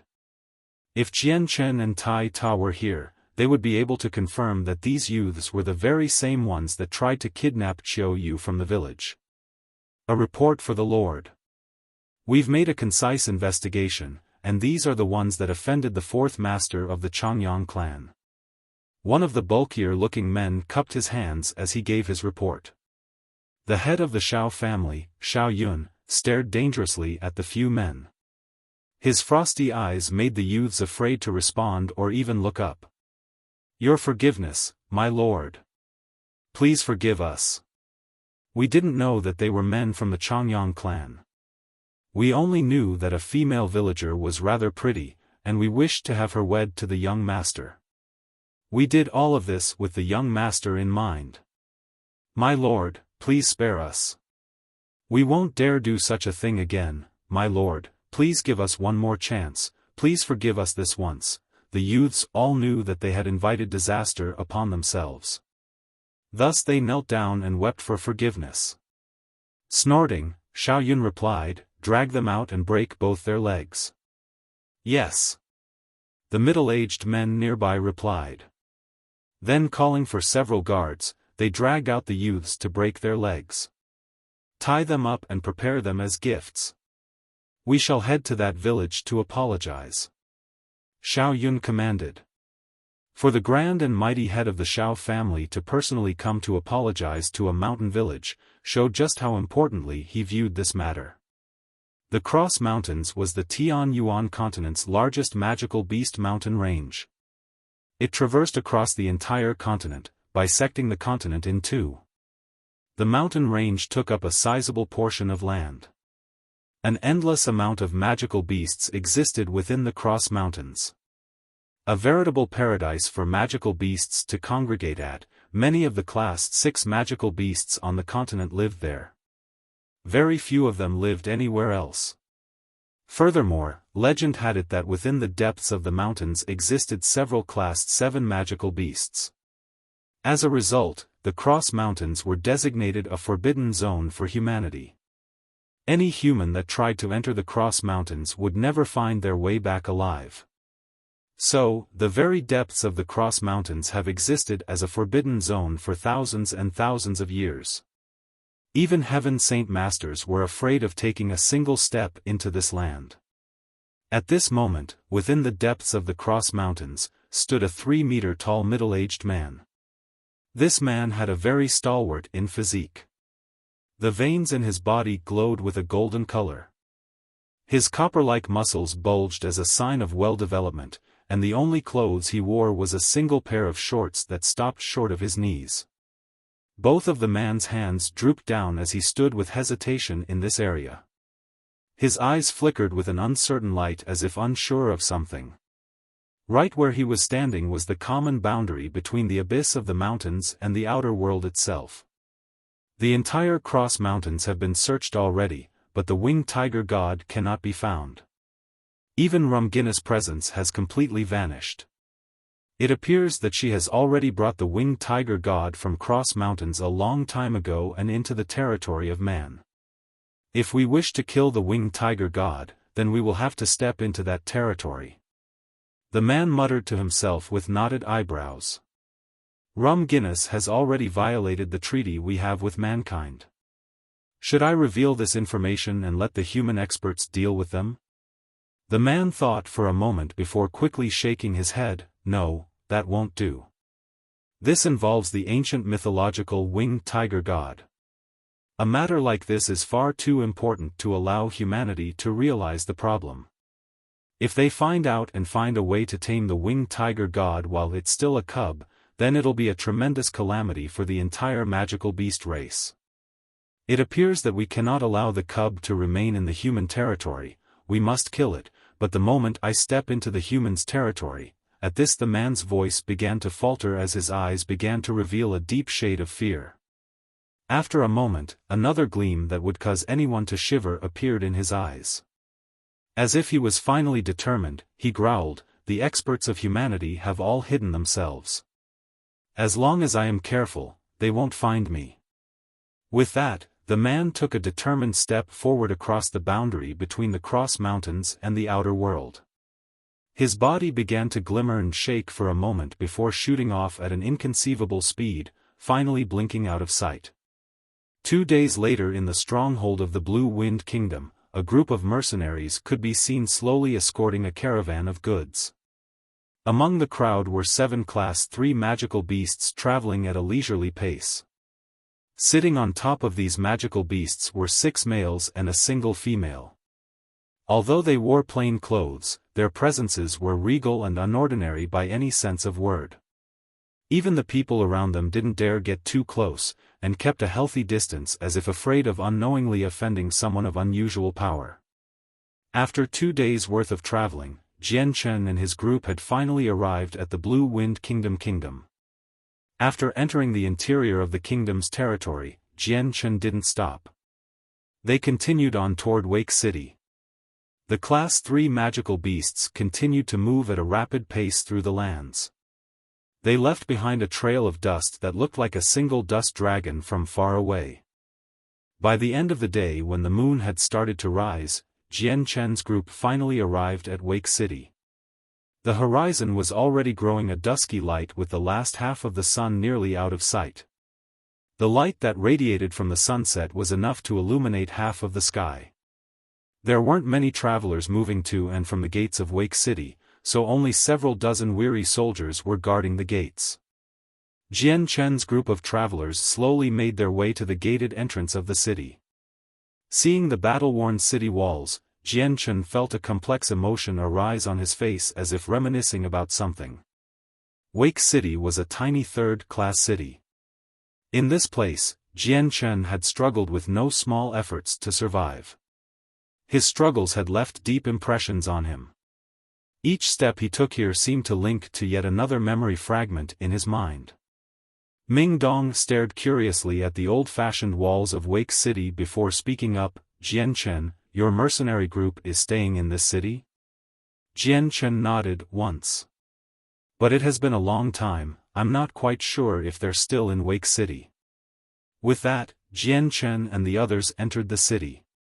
Stopping a passerby, Jian Chen questioned, "Hello there, brother, are the flame mercenaries still in Wake City?" What a strange question. The flame mercenaries have always been in Wake City. Where else would they be if not here? The man stared strangely at Jian Chen. Jian Chen was overjoyed to hear that. Wonderful. I didn't think that the flame mercenaries would still be here. I was worried they would move to another location. Brother, do you happen to know where they're located at? At the Kai family's compound in the southwest part of the city. The man replied. Many thanks. Jian Chen clasped his hand together before urging his mount forward, bringing the other 6 to where he remembered the Kai family's location was. At that moment, there were already a large group of sturdy-looking men gathered at the gates to the Kai family's home. Each one of them possessed a murderous air to them, totaling to over 200 people.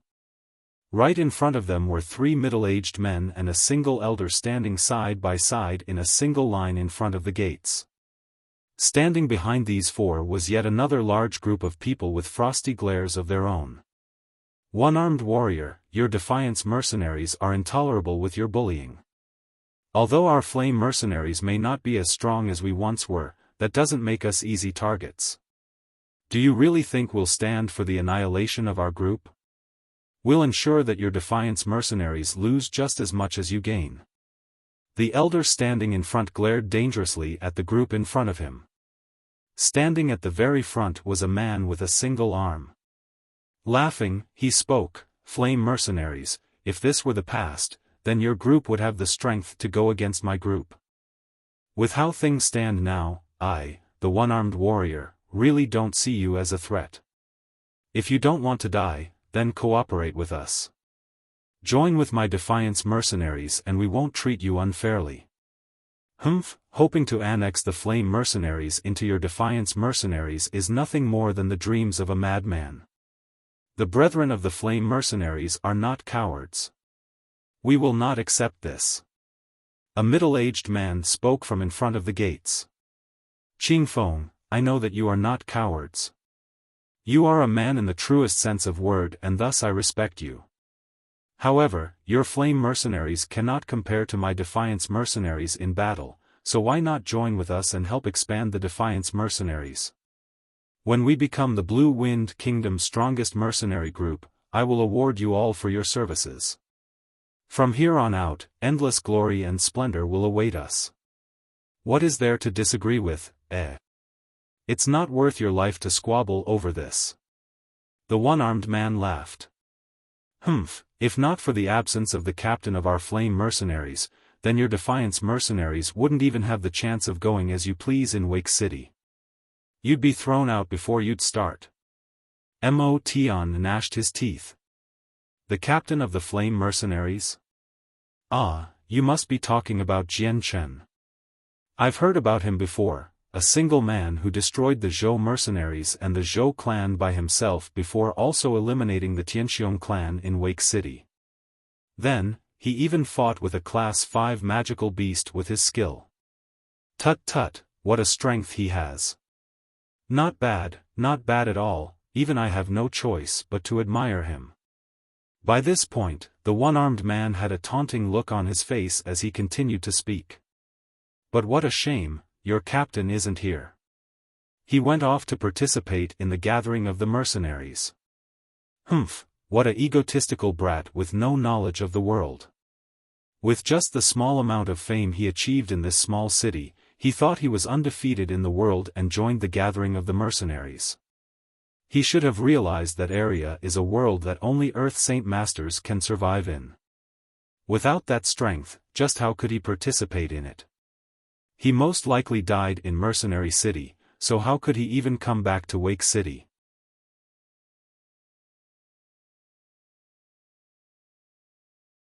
Chapter 542, Crisis of the Flame Mercenaries. The one-armed man's words caused the four men standing in front of the Kai family's gates to harden their expressions. Qing Feng had been the first to fire back. One-armed warrior, bite your tongue. Just how could the immensity of our captain's strength be explained by you? True enough. I feel that this Jian Chen's strength is nothing more than hearsay. Whatever his true strength is, I have never seen it before. What I am sure is that he is still not yet at the strength of an Earth Saint Master. If he wasn't one before he went to gathering of the mercenaries, then he's certainly looking to die an early death. It's been a long time since the ending of that event anyways. If your captain Jian Chen was still alive, then why hasn't he returned? The man sneered. Seeing that no one could reply, the one-armed man continued on, I bet you've all already reached an answer. You're just not willing to accept it. Then why don't I say it for you? Your captain died in Mercenary City. He will never come back here alive. The man's words caused every single mercenary from the Flame Mercenaries to blanch, but they quickly schooled their emotions. At this, the man could only shake his head in disappointment. He had originally planned on striking at their morale to influence them all over to his side. In the end it had been fruitless. How would he know that the 100-member strong Flame Mercenaries were all previously the mercenaries under the command of the great Saint Masters Qing Feng, Mo Tian, Duo Kong, Charkis, Seth, Kai Er, and Weiss. In their hearts, these 7 men were the leaders that they would die for, men that they would continue to follow with unflinching conviction. One-armed warrior, don't bother wasting time with this scheme of yours. We will follow our captain to the death. You may as well give up, our Flame Mercenaries will never join your Defiance Mercenaries. If you still wish to continue with this thought of yours, then we may as well waste no time and get to fighting. Kai Er spoke. Although they weren't as strong as they once were in the past and were just below the Defiance Mercenaries in strength, the final outcome between the two would be disastrous. The one-armed man's face darkened as he bit his lip. I've given you a chance, but you were unfortunate enough to not cherish it. If this is it, do not blame me for being ruthless now. Brothers, let us fight. At his command, every single man behind him began to take out their saint weapons one by one. Brothers, let us fight. Kai Er and the others called out, unwilling to lag behind. As soon as they spoke, several dozen men from within the Flame Mercenaries took out a bottle from their space belts and smashed it onto the ground. Soon, the courtyard was filled with a light green smog of smoke after the bottles had been broken.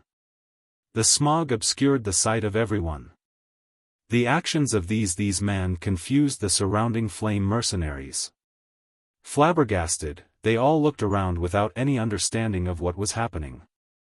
Noticing the commotion going on behind him, Qing Feng turned around only to discover the light green smog of smoke gradually dispersing into the open air around them. Stunned for just a brief moment, Qing Feng immediately snapped back to focus with a cry, poison.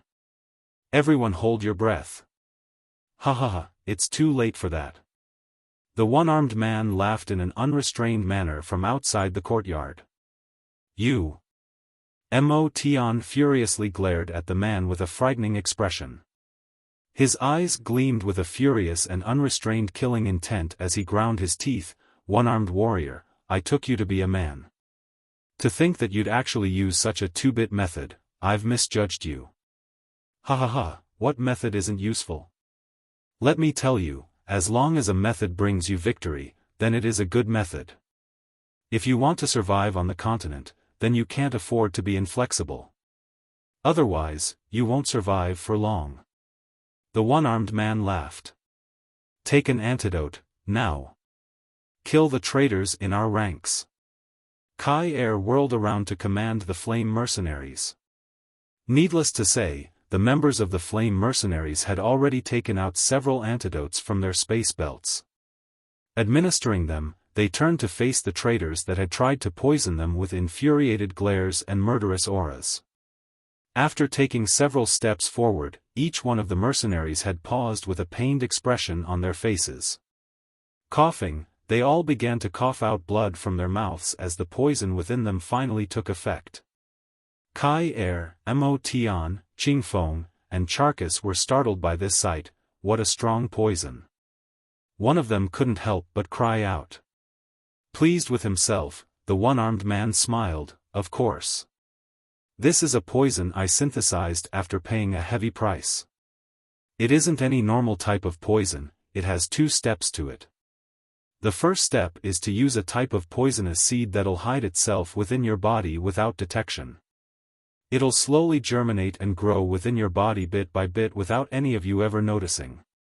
Then, after using a special method, the seed will begin to rapidly unfold and cause a tremendous amount of pain. This poisonous smoke was the trigger for the poison to activate within your body. This smoke isn't anything special in terms of toxicity. Its only function is to activate the poison inside you since it doesn't require to be breathed in. As long as the body is in contact with it, then the poison will be triggered. Its effects are so strong that in 4 hours, you'll find yourself waking up by the yellow springs. By now, the one-armed man was laughing out loud. There's one more thing I forgot to tell you, the antidote to this poison can't be bought. So don't waste your time taking those antidotes won't help you here. At most, you'll alleviate some of the symptoms, but you won't be able to cure yourself of my poison. One-armed warrior, so you've been planning this for all this time. A month ago, you must have had those traitors of ours plant the poison in our food. Kai Er roared with fury. The poison in his body had already started to activate as blood started to leak from his mouth. Correct. But that can't be blamed on me. Who told you not to surrender the flame mercenaries to me? If you only just surrendered earlier, then this wouldn't have happened to you. The one-armed man laughed before taking out a palm-sized bottle. You have 4 hours. Follow me and prosper, or defy me and die. You have a choice between life or death, and I have only a limited supply. Whoever comes first gets some. Otherwise, pity will be given for the ones that have none. The entire flame mercenaries grew quiet now as the poison within their bodies continued to get worse. By this point, everyone's faces were deathly pale as blood streamed from their mouths. One-armed warrior, don't even think you can persuade us with your 2-bit methods. I, Mo Tian, will never let you live easily for this life of mine. Mo Tian barked as he took out his saint weapon. Just as he took a single step forward, a coughing sound came from his mouth and blood erupted from it. If I may offer you some advice, don't try using your saint force. It'll only serve to increase the growth of the poison even more and accelerate your death. The man spoke with a smile. His eyes turned to the men behind Mo Tian. Take use of the opportunity that the poison hasn't yet reached your hearts. If you wish to live, then hurry up and swear allegiance to my defiance mercenaries. Otherwise, the poison will reach your heart by nighttime. By that point, this antidote of mine will be useless to help you. I only have a limited quantity of this antidote, so choose quickly and don't regret the choice you make.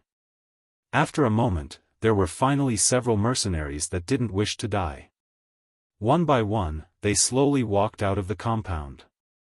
Watching those men leave their ranks, Kai Er and the others could only sigh to themselves. They couldn't blame them. Soon, more and more mercenaries decided to live and serve the Defiance mercenaries rather than die. In the end, only 60 or so men were left from the original 100+ men. The one-armed man glanced at Kai Er and the other 3 with a chuckle. Kai Er, Qing Feng, Mo Tian, Charkis, what do you think? There's not many antidotes left, but if you choose to enter my Defiance mercenaries now, I won't mistreat you. The might of the one-armed warrior is far too inadequate for us four to join you. Mo Tian snarled in disdain. Slowly taking up his giant sword, Charkis turned back to look at his 60 or so pale-faced brothers. Heroically, he spoke, "My brothers. I am proud of you all, for you are men among men, men born from steel itself. Death is not something to fear. If death is all that we face, then let us pick up our weapons and defend our honor. If we are to die, then we will die magnificently. If we are to die, then we will take with us a sacrifice. We will not let the Defiance mercenaries walk away unharmed." Qing Feng raised up his long sword with a heroic aura. "Brothers, let us fight side by side in this final battle. For battle. For war. For glory." The remaining members of the Flame mercenaries roared out to the heavens one after another in response to Mo Tian and Qing Feng. Although they were all pale in the face and were bleeding blood from their mouths, their eyes remained unwavering and unafraid of death. They had already given up their fear of death.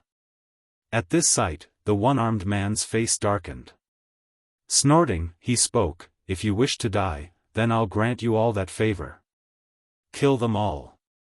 The group of men behind the one-armed man began to let loose a bestial and bloodthirsty amount of killing intent before charging toward the men in the compound.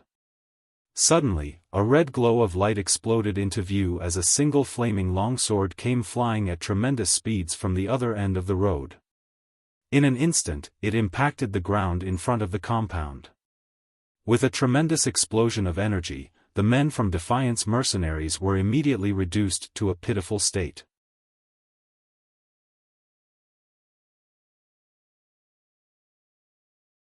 Chapter 543, Return of the Captain. Caught off guard by the abrupt explosion, both the Defiance mercenaries and the Flame mercenaries, who were on the verge of war with one another, stopped dead in their tracks. No matter the side, everyone looked to the gates of the Kai family with shock. Everyone could see from the origin of impact that there was a single 2-meter deep crater. The marbled road had been reduced to rubble with spiderweb-like cracks extending across the ground. Seeing the 2-meter deep crater, the Flame and Defiance mercenaries were deeply awed and stunned. Just what type of strength would one need to be able to cause damage to this extent? It was hard to believe or ascertain for sure, but even a battle skill used by a great Saint Master wouldn't be able to cause a comparable amount of destruction. This was after all marble of a very durable caliber. Not only was it hard and solid, it was unlike the soft and malleable dirt found outside in the wild. The members of the Defiance mercenaries and the men with Kai Er looked to the end of the street with hardened expressions. In their hearts they were all apprehensive. Everyone was well aware that the person capable of such destruction would most definitely be either a great Saint Master with a battle skill or an individual at the Earth Saint Master realm. In either case, it was an individual that neither of the two groups could win against. Even more dangerous was the fact that no one knew whether this newcomer was friend or foe. The colors of the sky were growing dimmer and dimmer as the shroud of night blanketed the earth. As a result, the Flame mercenaries and the Defiance mercenaries could only nervously wait as they listened to clopping sounds from the end of the street. Shortly afterward, 7 magical beast mounts came into view along with their riders who were slowly advancing toward the two mercenary groups. Neither the Defiance mercenaries or the Flame mercenaries were able to make out the faces of the riders with full clarity because of the distance and the dampened vision due to the darkness of night. Watching the 7 mounts and riders slowly approach them, the representative of the Defiance mercenaries took a hesitant step forward. Saluting them, he spoke, "This one is the captain of the Defiance mercenaries, known as the One-Armed Warrior. I pay my respects to you seniors." The 7 hadn't spoken at all and moved forward in silence at a slow pace. Coming from one end of the street to the other, they finally arrived at the gates to the Kai family. It was at this moment that the four men and the one-armed man could distinctly see the faces of the men. To the shock of everyone, aside from the two middle-aged men at the very sides, the rest of the travelers were all youths. I bet this group is a group of aristocratic children from some sort of wealthy family. That strike just now has to be from one of the two middle-aged men at the sides. If such a strong individual was assigned as their guards, then the rapport behind this group has to be extremely strong. The one-armed man conjectured to himself. Without neglecting his expressions, he continued to bow respectfully as he smiled enchantingly. My lords must be traveling across this road. My sincere apologies, I shouldn't have blocked the roads at all, allow me to give way. With that, the man immediately ordered his mercenaries to move out of the way. My lords, this one is known as the one-armed warrior, captain of the Defiance mercenaries. Although our strengths are well beneath your eyes, there is very little that my mercenaries cannot accomplish in Wake City. Should my lords ever require assistance in the future, do call on us. My lords, the road is clear now, if you please. The man saluted along with the other mercenaries with a rather cordial expression on his face. At this current moment, the one-armed warrior was completely focused on the riders on top of the magical beast mounts, and had completely disregarded the men behind him. Kai Er and the other three were at this moment staring at the face of Jian Chen in complete shock. Some of them could barely believe their eyes at what they saw. Despite the fact that Jian Chen had left Wake City 2 years ago, Kai Er and the others would recognize Jian Chen from anywhere. After participating in the gathering of the mercenaries, it had taken Jian Chen 2 years to return in their moment of peril. Such timing painted Jian Chen as a savior in their eyes. The flames of hope had reignited within their eyes once more at this sight. It was almost as if the glorious dawn of victory could be seen instead of the initial dusk of defeat. Seeing the ingratiating appearance of the one-armed man, Jian Chen couldn't help but find himself smiling from where he sat. This smile was not a happy smile, but a cold one. Shortly after, his eyes slowly made their way toward the gates of the Kai family where Kai Er and the others were. A furious killing intent gradually began to show in his eyes, so with a smile that did not quite make its way completely to his eyes, Jian Chen spoke, "The one-armed warrior? I will remember that name." There was absolutely no way that the one-armed man would know that this youth in front of him was actually the captain of the Flame mercenaries, Jian Chen. He had only thought that he had coincidentally come across the young master of some sort of influential and aristocratic family, and had completely missed the implied meaning hidden in Jian Chen's words. As such, he had been overjoyed to hear Jian Chen and spoke up, "If I may inquire of milord's name." "This will be a great honor to the one-armed warrior." "Milord, the path is clear now, I shall not take up any more of your valuable time. If my lord pleases."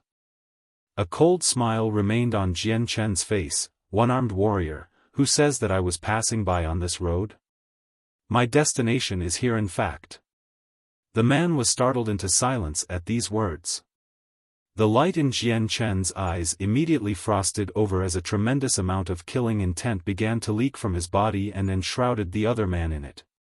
"One-armed warrior, do you know who I am?" Jian Chen asked with a demanding growl. The one-armed man's face seemed to have aged by now. As a great Saint Master, just how would he be able to withstand the killing intent of a Heaven Saint Master? Straight away, it felt as if he had been dropped into a bottomless abyss of ice that brought shivers and sweat to his entire body. The one-armed man was completely pale with fright now. For the life of him, he had absolutely no idea just how or why the aristocratic young lord in front of him was targeting him with such a tremendous amount of killing intent. It left him speechless beyond belief and indescribably terrified. Neither did he know just when or how he had somehow offended the very same strong young lord. "Milord, could I have offended you somehow in some place? Might I inquire the specifics?" There was a trill to his voice now. Although he had no idea how strong Jian Chen was, the amount of killing intent targeted at him was enough to leave his heart in terror. From his perch on top of the magical beast mount, Jian Chen towered over the one-armed man with a sneer. "One-armed warrior, listen well. I am the one you said died in Mercenary City. I am the captain of the Flame Mercenaries. Jian Chen." The pupils of the one-armed man instantaneously dilated at Jian Chen's speech. His face took on a drastic change as his eyes stared in disbelief at Jian Chen with absolute dread. "What? You're that Jian Chen?" The man was beside himself and his voice began to tremble. When the four men at the gates heard Jian Chen's words, they let out a gasp of disbelief one after another, but the emotions in their eyes was of extreme joy. "The captain! The captain has returned! Our captain has finally returned, it's the captain! The captain has returned from the gathering of the mercenaries!" Kai Er and the three continued to cry out in emotional relief one after another while the dozens of mercenaries behind them began to reveal wide-open grins on their faces. As deep in the abyss of death as they were, their hands had managed to fumble and grab onto a vine that would pull them to safety. In that darkness of death, the light of life could be seen now. Having noticed the deathly pale faces of everyone, Jian Chen didn't waste any more time to banter. Glaring at the one-armed man, Jian Chen said, "One-armed warrior, you are courageous to go against my flame mercenaries, I'll give you that." The one-armed man's face was a mixture of pale white and putrid green from his fear and shock. Seeing the handsome but young face of Jian Chen and associating him with the tremendous explosion of power, caused his heart to be terrified. "You're actually the very same Jian Chen as the captain of the flame mercenaries? Didn't you go off to participate in the gathering of the mercenaries? How did you make it out alive?" The man quavered. Coldly laughing, Jian Chen replied, "Enough talk, bring out the antidote straight away." A gleam of light flashed through the one-armed man's eyes. Immediately thinking of a plan, he took out a white jade bottle from his space belt and held it tightly within his hands as he backed away. In several moments, he stood 20 meters away from Jian Chen with a panicked face. "Jian Chen, I only have this much antidote. If you don't believe me, I'll just smash it all here and now for you to never get the antidote to my poison." Jian Chen smiled in contempt as he glared at the man. "Did you think you could negotiate with me?" The one-armed man stared fearfully at Jian Chen and then the two middle-aged men Yunzheng and Senior, and realizing the strength of the opposition, the fear he had in his heart for these men had instantly skyrocketed. However, for the sake of a safe return, he didn't have a choice. Since he poisoned the men of the Flame Mercenaries, he knew there was no way that Jian Chen would let them go now. "Jian Chen, if you want the antidote, fine. However, you must promise us that we will be granted a safe departure from here." The man cried out. Without waiting for Jian Chen to reply, he waved for his men and shouted, "Brothers, run away." Every single member of the Defiance Mercenaries immediately knew that they were the weaker party. Without hesitation, they all collected their saint weapons and ran off in all directions with reckless abandon. "Leaving won't be as easy as you think." Jian Chen's face hardened. "Ming Dong, Dugufeng, Yunzheng, Senioren, stop them all. Kill anyone that tries to escape without mercy." "Huh, all right." Ming Dong laughed out loud as he flew out from his saddle. Transforming into an azure light while in mid-air, he disappeared from sight. He reappeared 100 meters away to cut off the other side of the road where the Defiance Mercenaries were trying to run away. Dugufeng, Yunzheng, and Senioren had already realized the roles they would have to act out in this scene. They didn't dare defy Jian Chen's commands. Without hesitation, they flew into the air and followed Ming Dong's route to stop the mercenaries from running off in any direction. Startled, the one-armed man held the bottle high into the air and stared dangerously at Jian Chen. "Jian Chen, this synthesis of mine has only one antidote. Do you really want your entire flame mercenaries to die from deadly poison? You have no right to threaten me. Furthermore, you have no right to demand negotiations." Jian Chen barked. With a single thought, he began to gather the boundless energy of the world to swirl around them in a frantic manner. The tide of energy began to swirl around the one-armed man, rendering him incapable of movements. With an extension of his arm and palm, Jian Chen forced the bottle in the man's hand fly to his own. Having witnessed the methods of a heaven saint master struck no small amount of fear into the heart of a great saint master like the one-armed warrior. On the other side, Ming Dong and the other three had completely blocked the exit of the Defiance mercenaries. Within seconds, someone within the group had cried out. "They're only several men. We can take them on, charge." "That's right. With just those four, we're far more than them. If we all fight now, we can slaughter them." One after another, the mercenaries of the Defiance mercenaries took out their saint weapons and charged straight at Ming Dong to strike him down. "You're acting recklessly here." Ming Dong laughed. Before he could make a move, Dugu Feng made a motion to stop him. Expressionlessly, Dugu Feng said, "I alone will be enough to deal with them."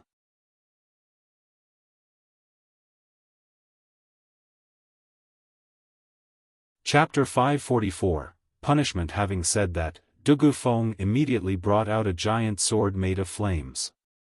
After a violent jerk of his hand, a blaze of flames began to coil around the blade before an inferno ignited on it.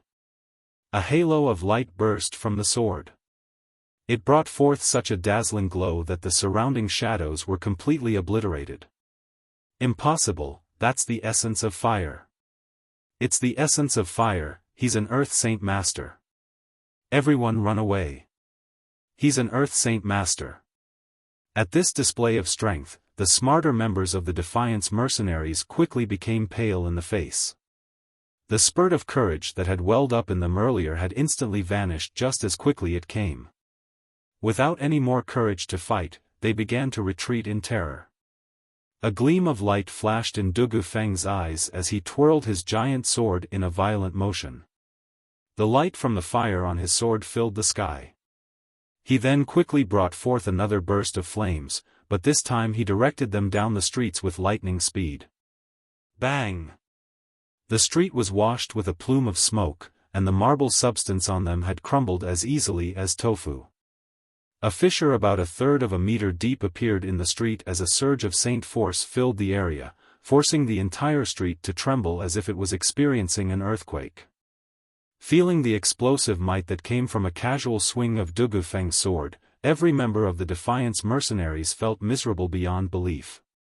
At this moment, practically every person could only think about how terrifying an Earth Saint Master was. Calmly recollecting his sword, Dugu Feng stared emotionlessly at the Defiance mercenaries. "Whoever crosses this line, consider your life forfeit." He spat. The entire group of mercenaries was practically quaking with fear, for the fissure was barely in front of their feet. Everyone could only look at the line as if it represented death itself. Not a single person dared to cross it. On the other side, the one-armed man could only stare at the red-robed Dugu Feng in shock.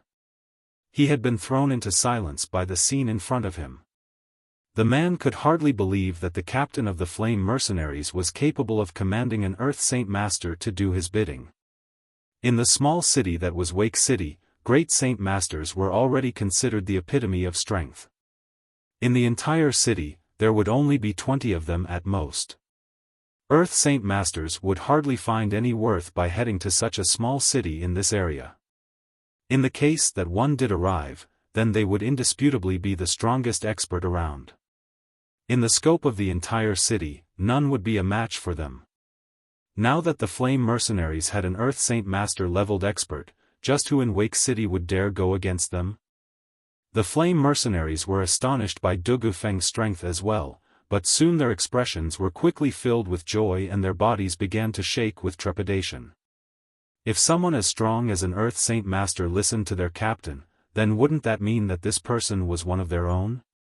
Jian Chen tossed the bottle he had forcibly taken from the one-armed man's hand over to Kai Er. "Hurry up and take the antidote." "Yes, Captain." Kai Er enthusiastically responded. Twisting off the stopper to the bottle, they each poured a drop of the liquid into their mouths before they passed the bottle on. There had been plenty of antidote within the bottle for everyone to have some. Even better, more than half of the bottle remained, contradicting the words that the one-armed warrior had said earlier about there being a limited supply. After administering the antidote, every poisoned mercenary soon felt the color return to their faces. Soon enough, the poison was flushed from their systems, and was no longer a threat to their lives. Jian Chen leaped off his magical beast mount and walked up to Kai Er. It seems that my return was in time to save your lives.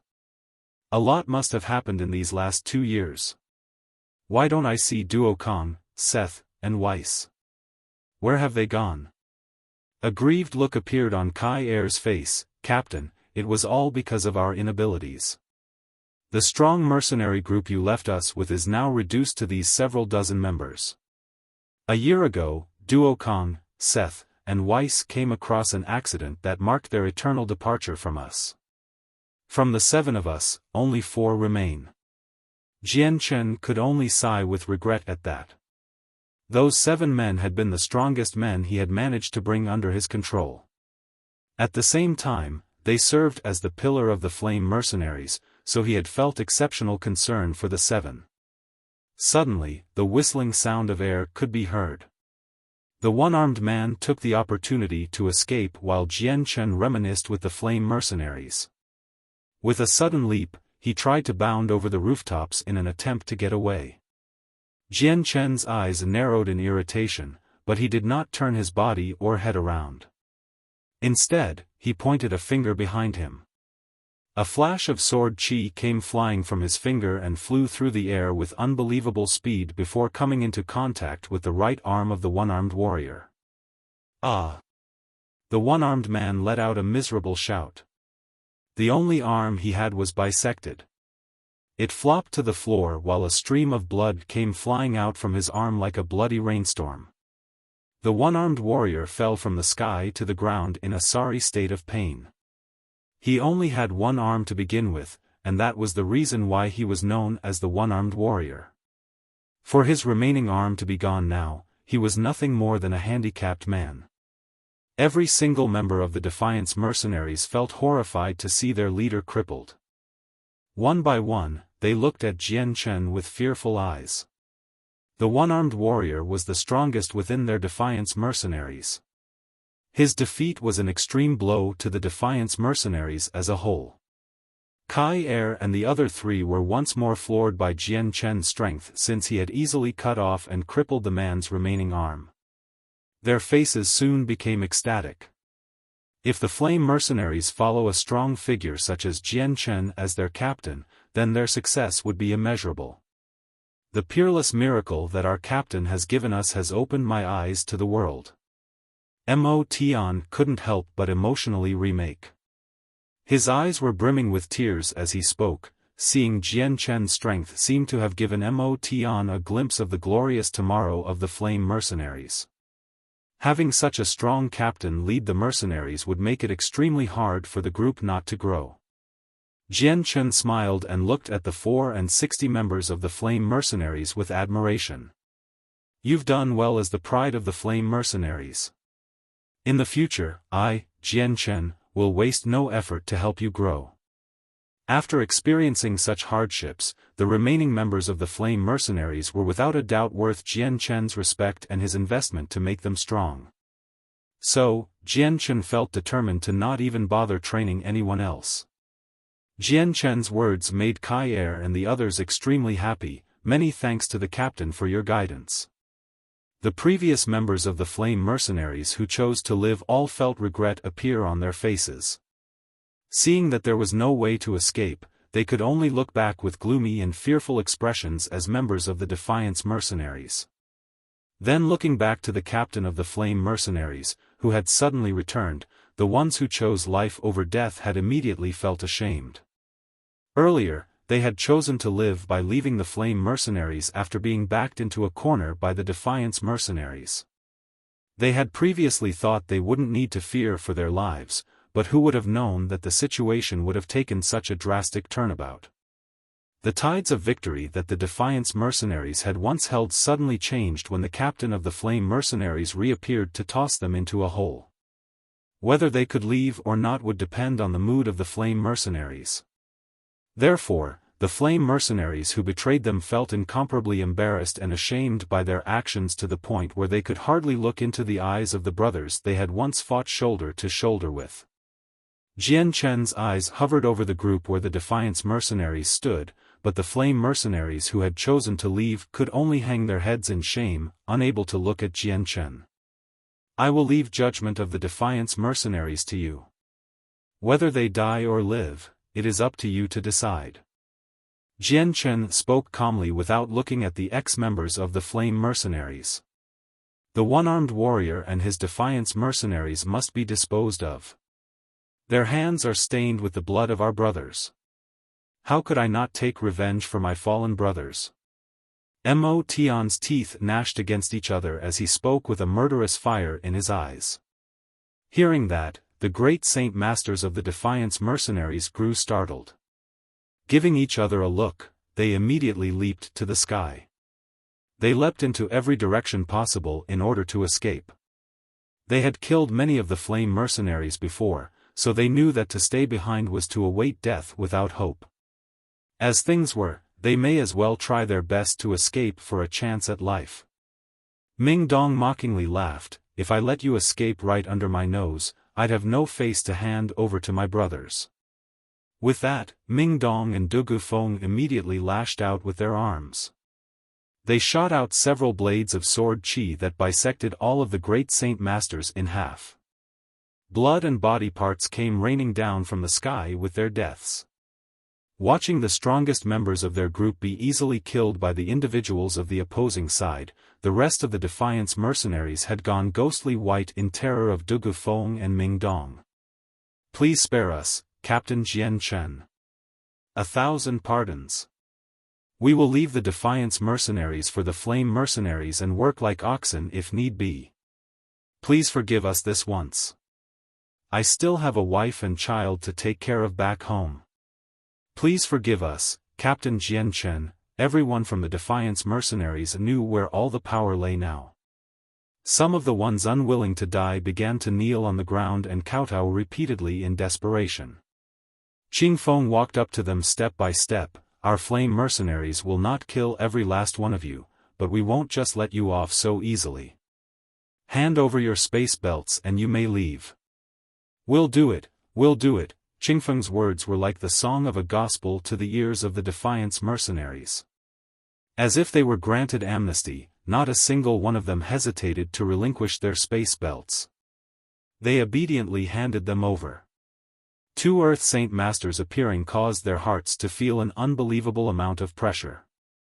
Just then, one of the members who previously chose to leave the Flame mercenaries to live walked up to Qing Feng. Boss, would it be possible for me to rejoin the Flame mercenaries? You know that I have family at home unlike the rest of my carefree brothers. I can't die, and there was no other choice. Qing Feng was quiet and turned to look at Jian Chen. Jian Chen thought for a moment before waving his hand, you may leave. As thanks for your service for once being a member of the Flame mercenaries, you need not hand over you things, just leave. The Defiance mercenaries had all given their space belts before being able to leave from this place in peace. True to their words, the Flame mercenaries did not kill everyone without reason. However, the traitors that had poisoned them were tied up.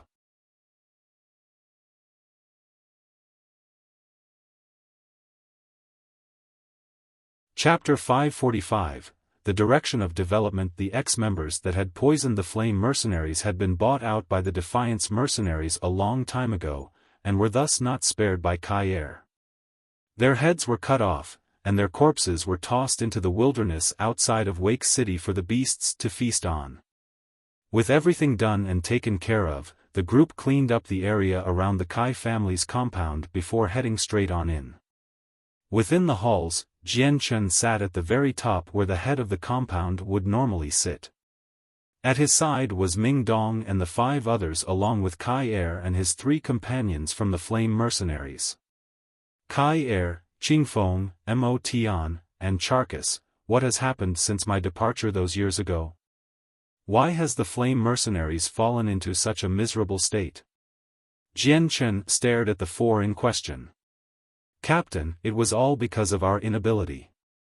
Not only were we unable to expand the flame mercenaries, we also let it fall into such a desolate state.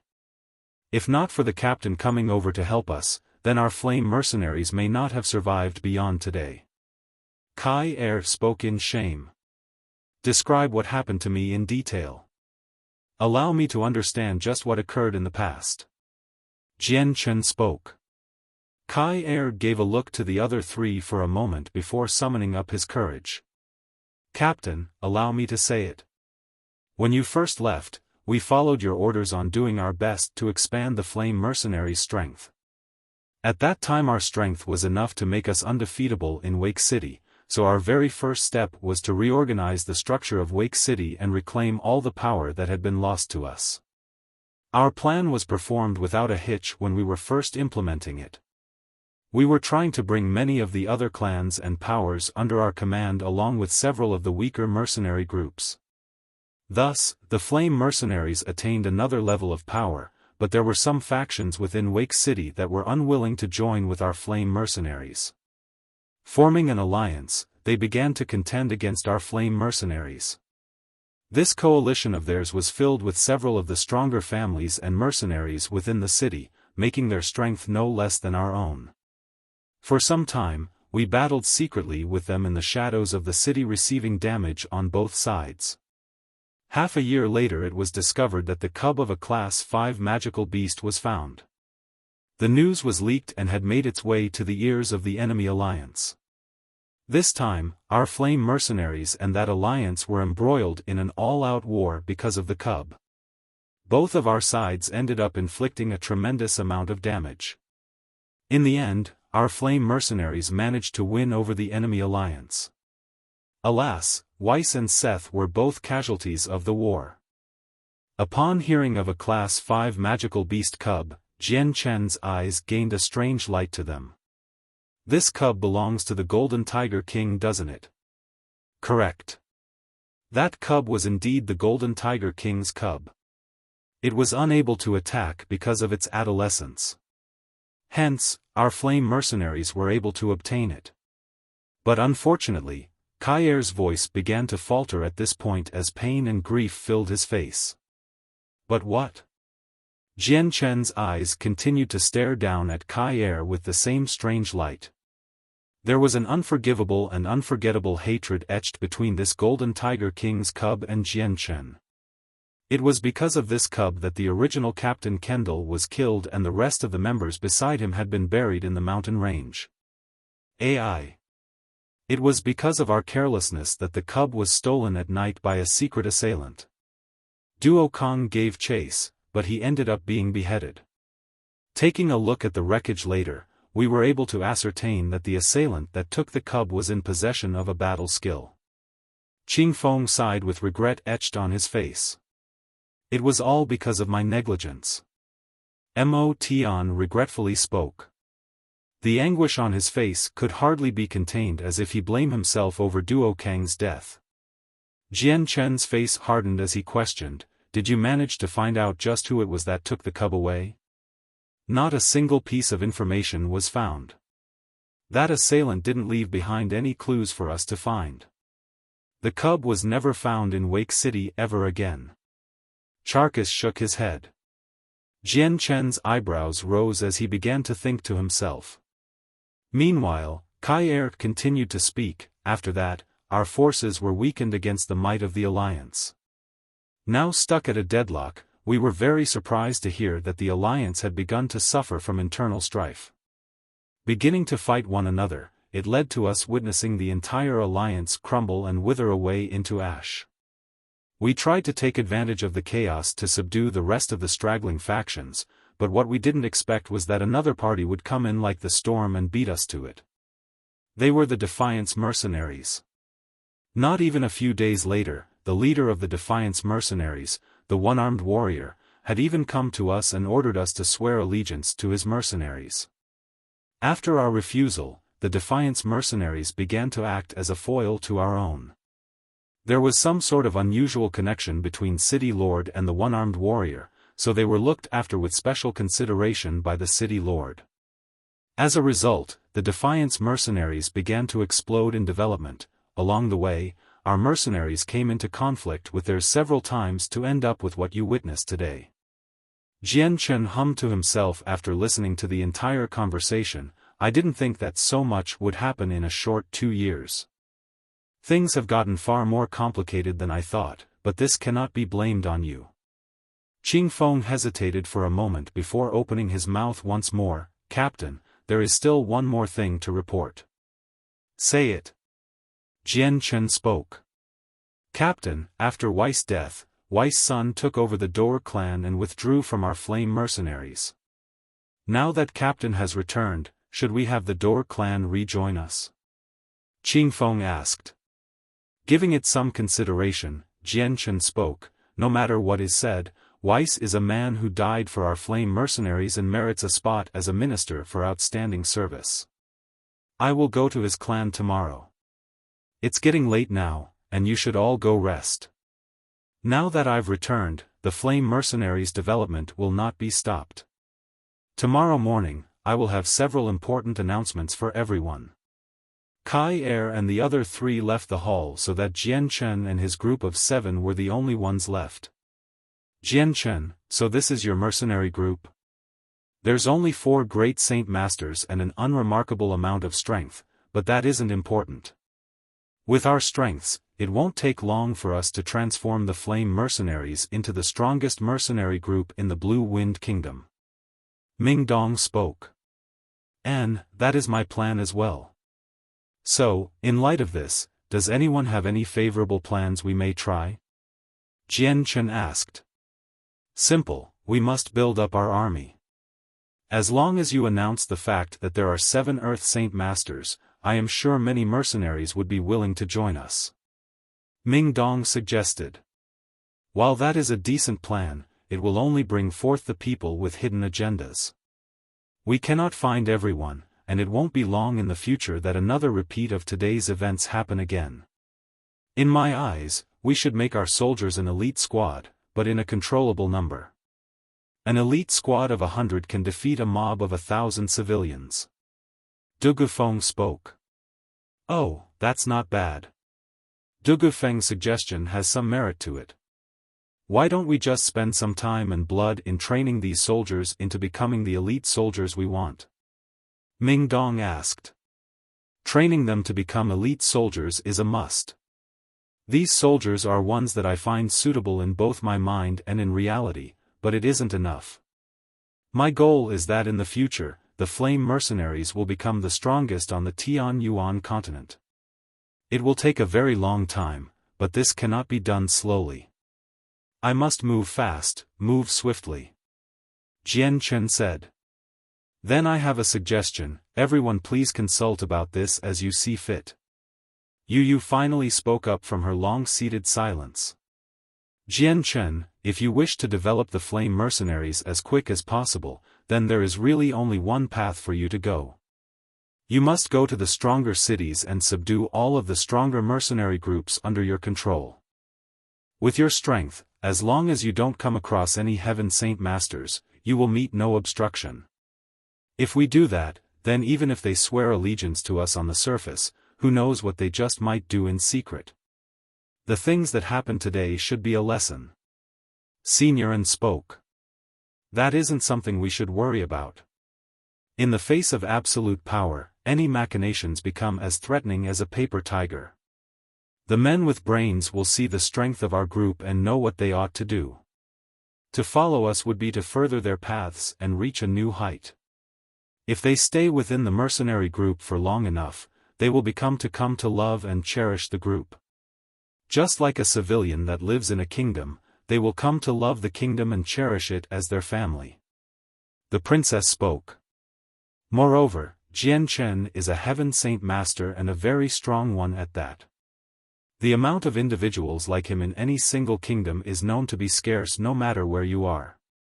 To have a Heaven Saint Master as your patron is something every single person hopes for.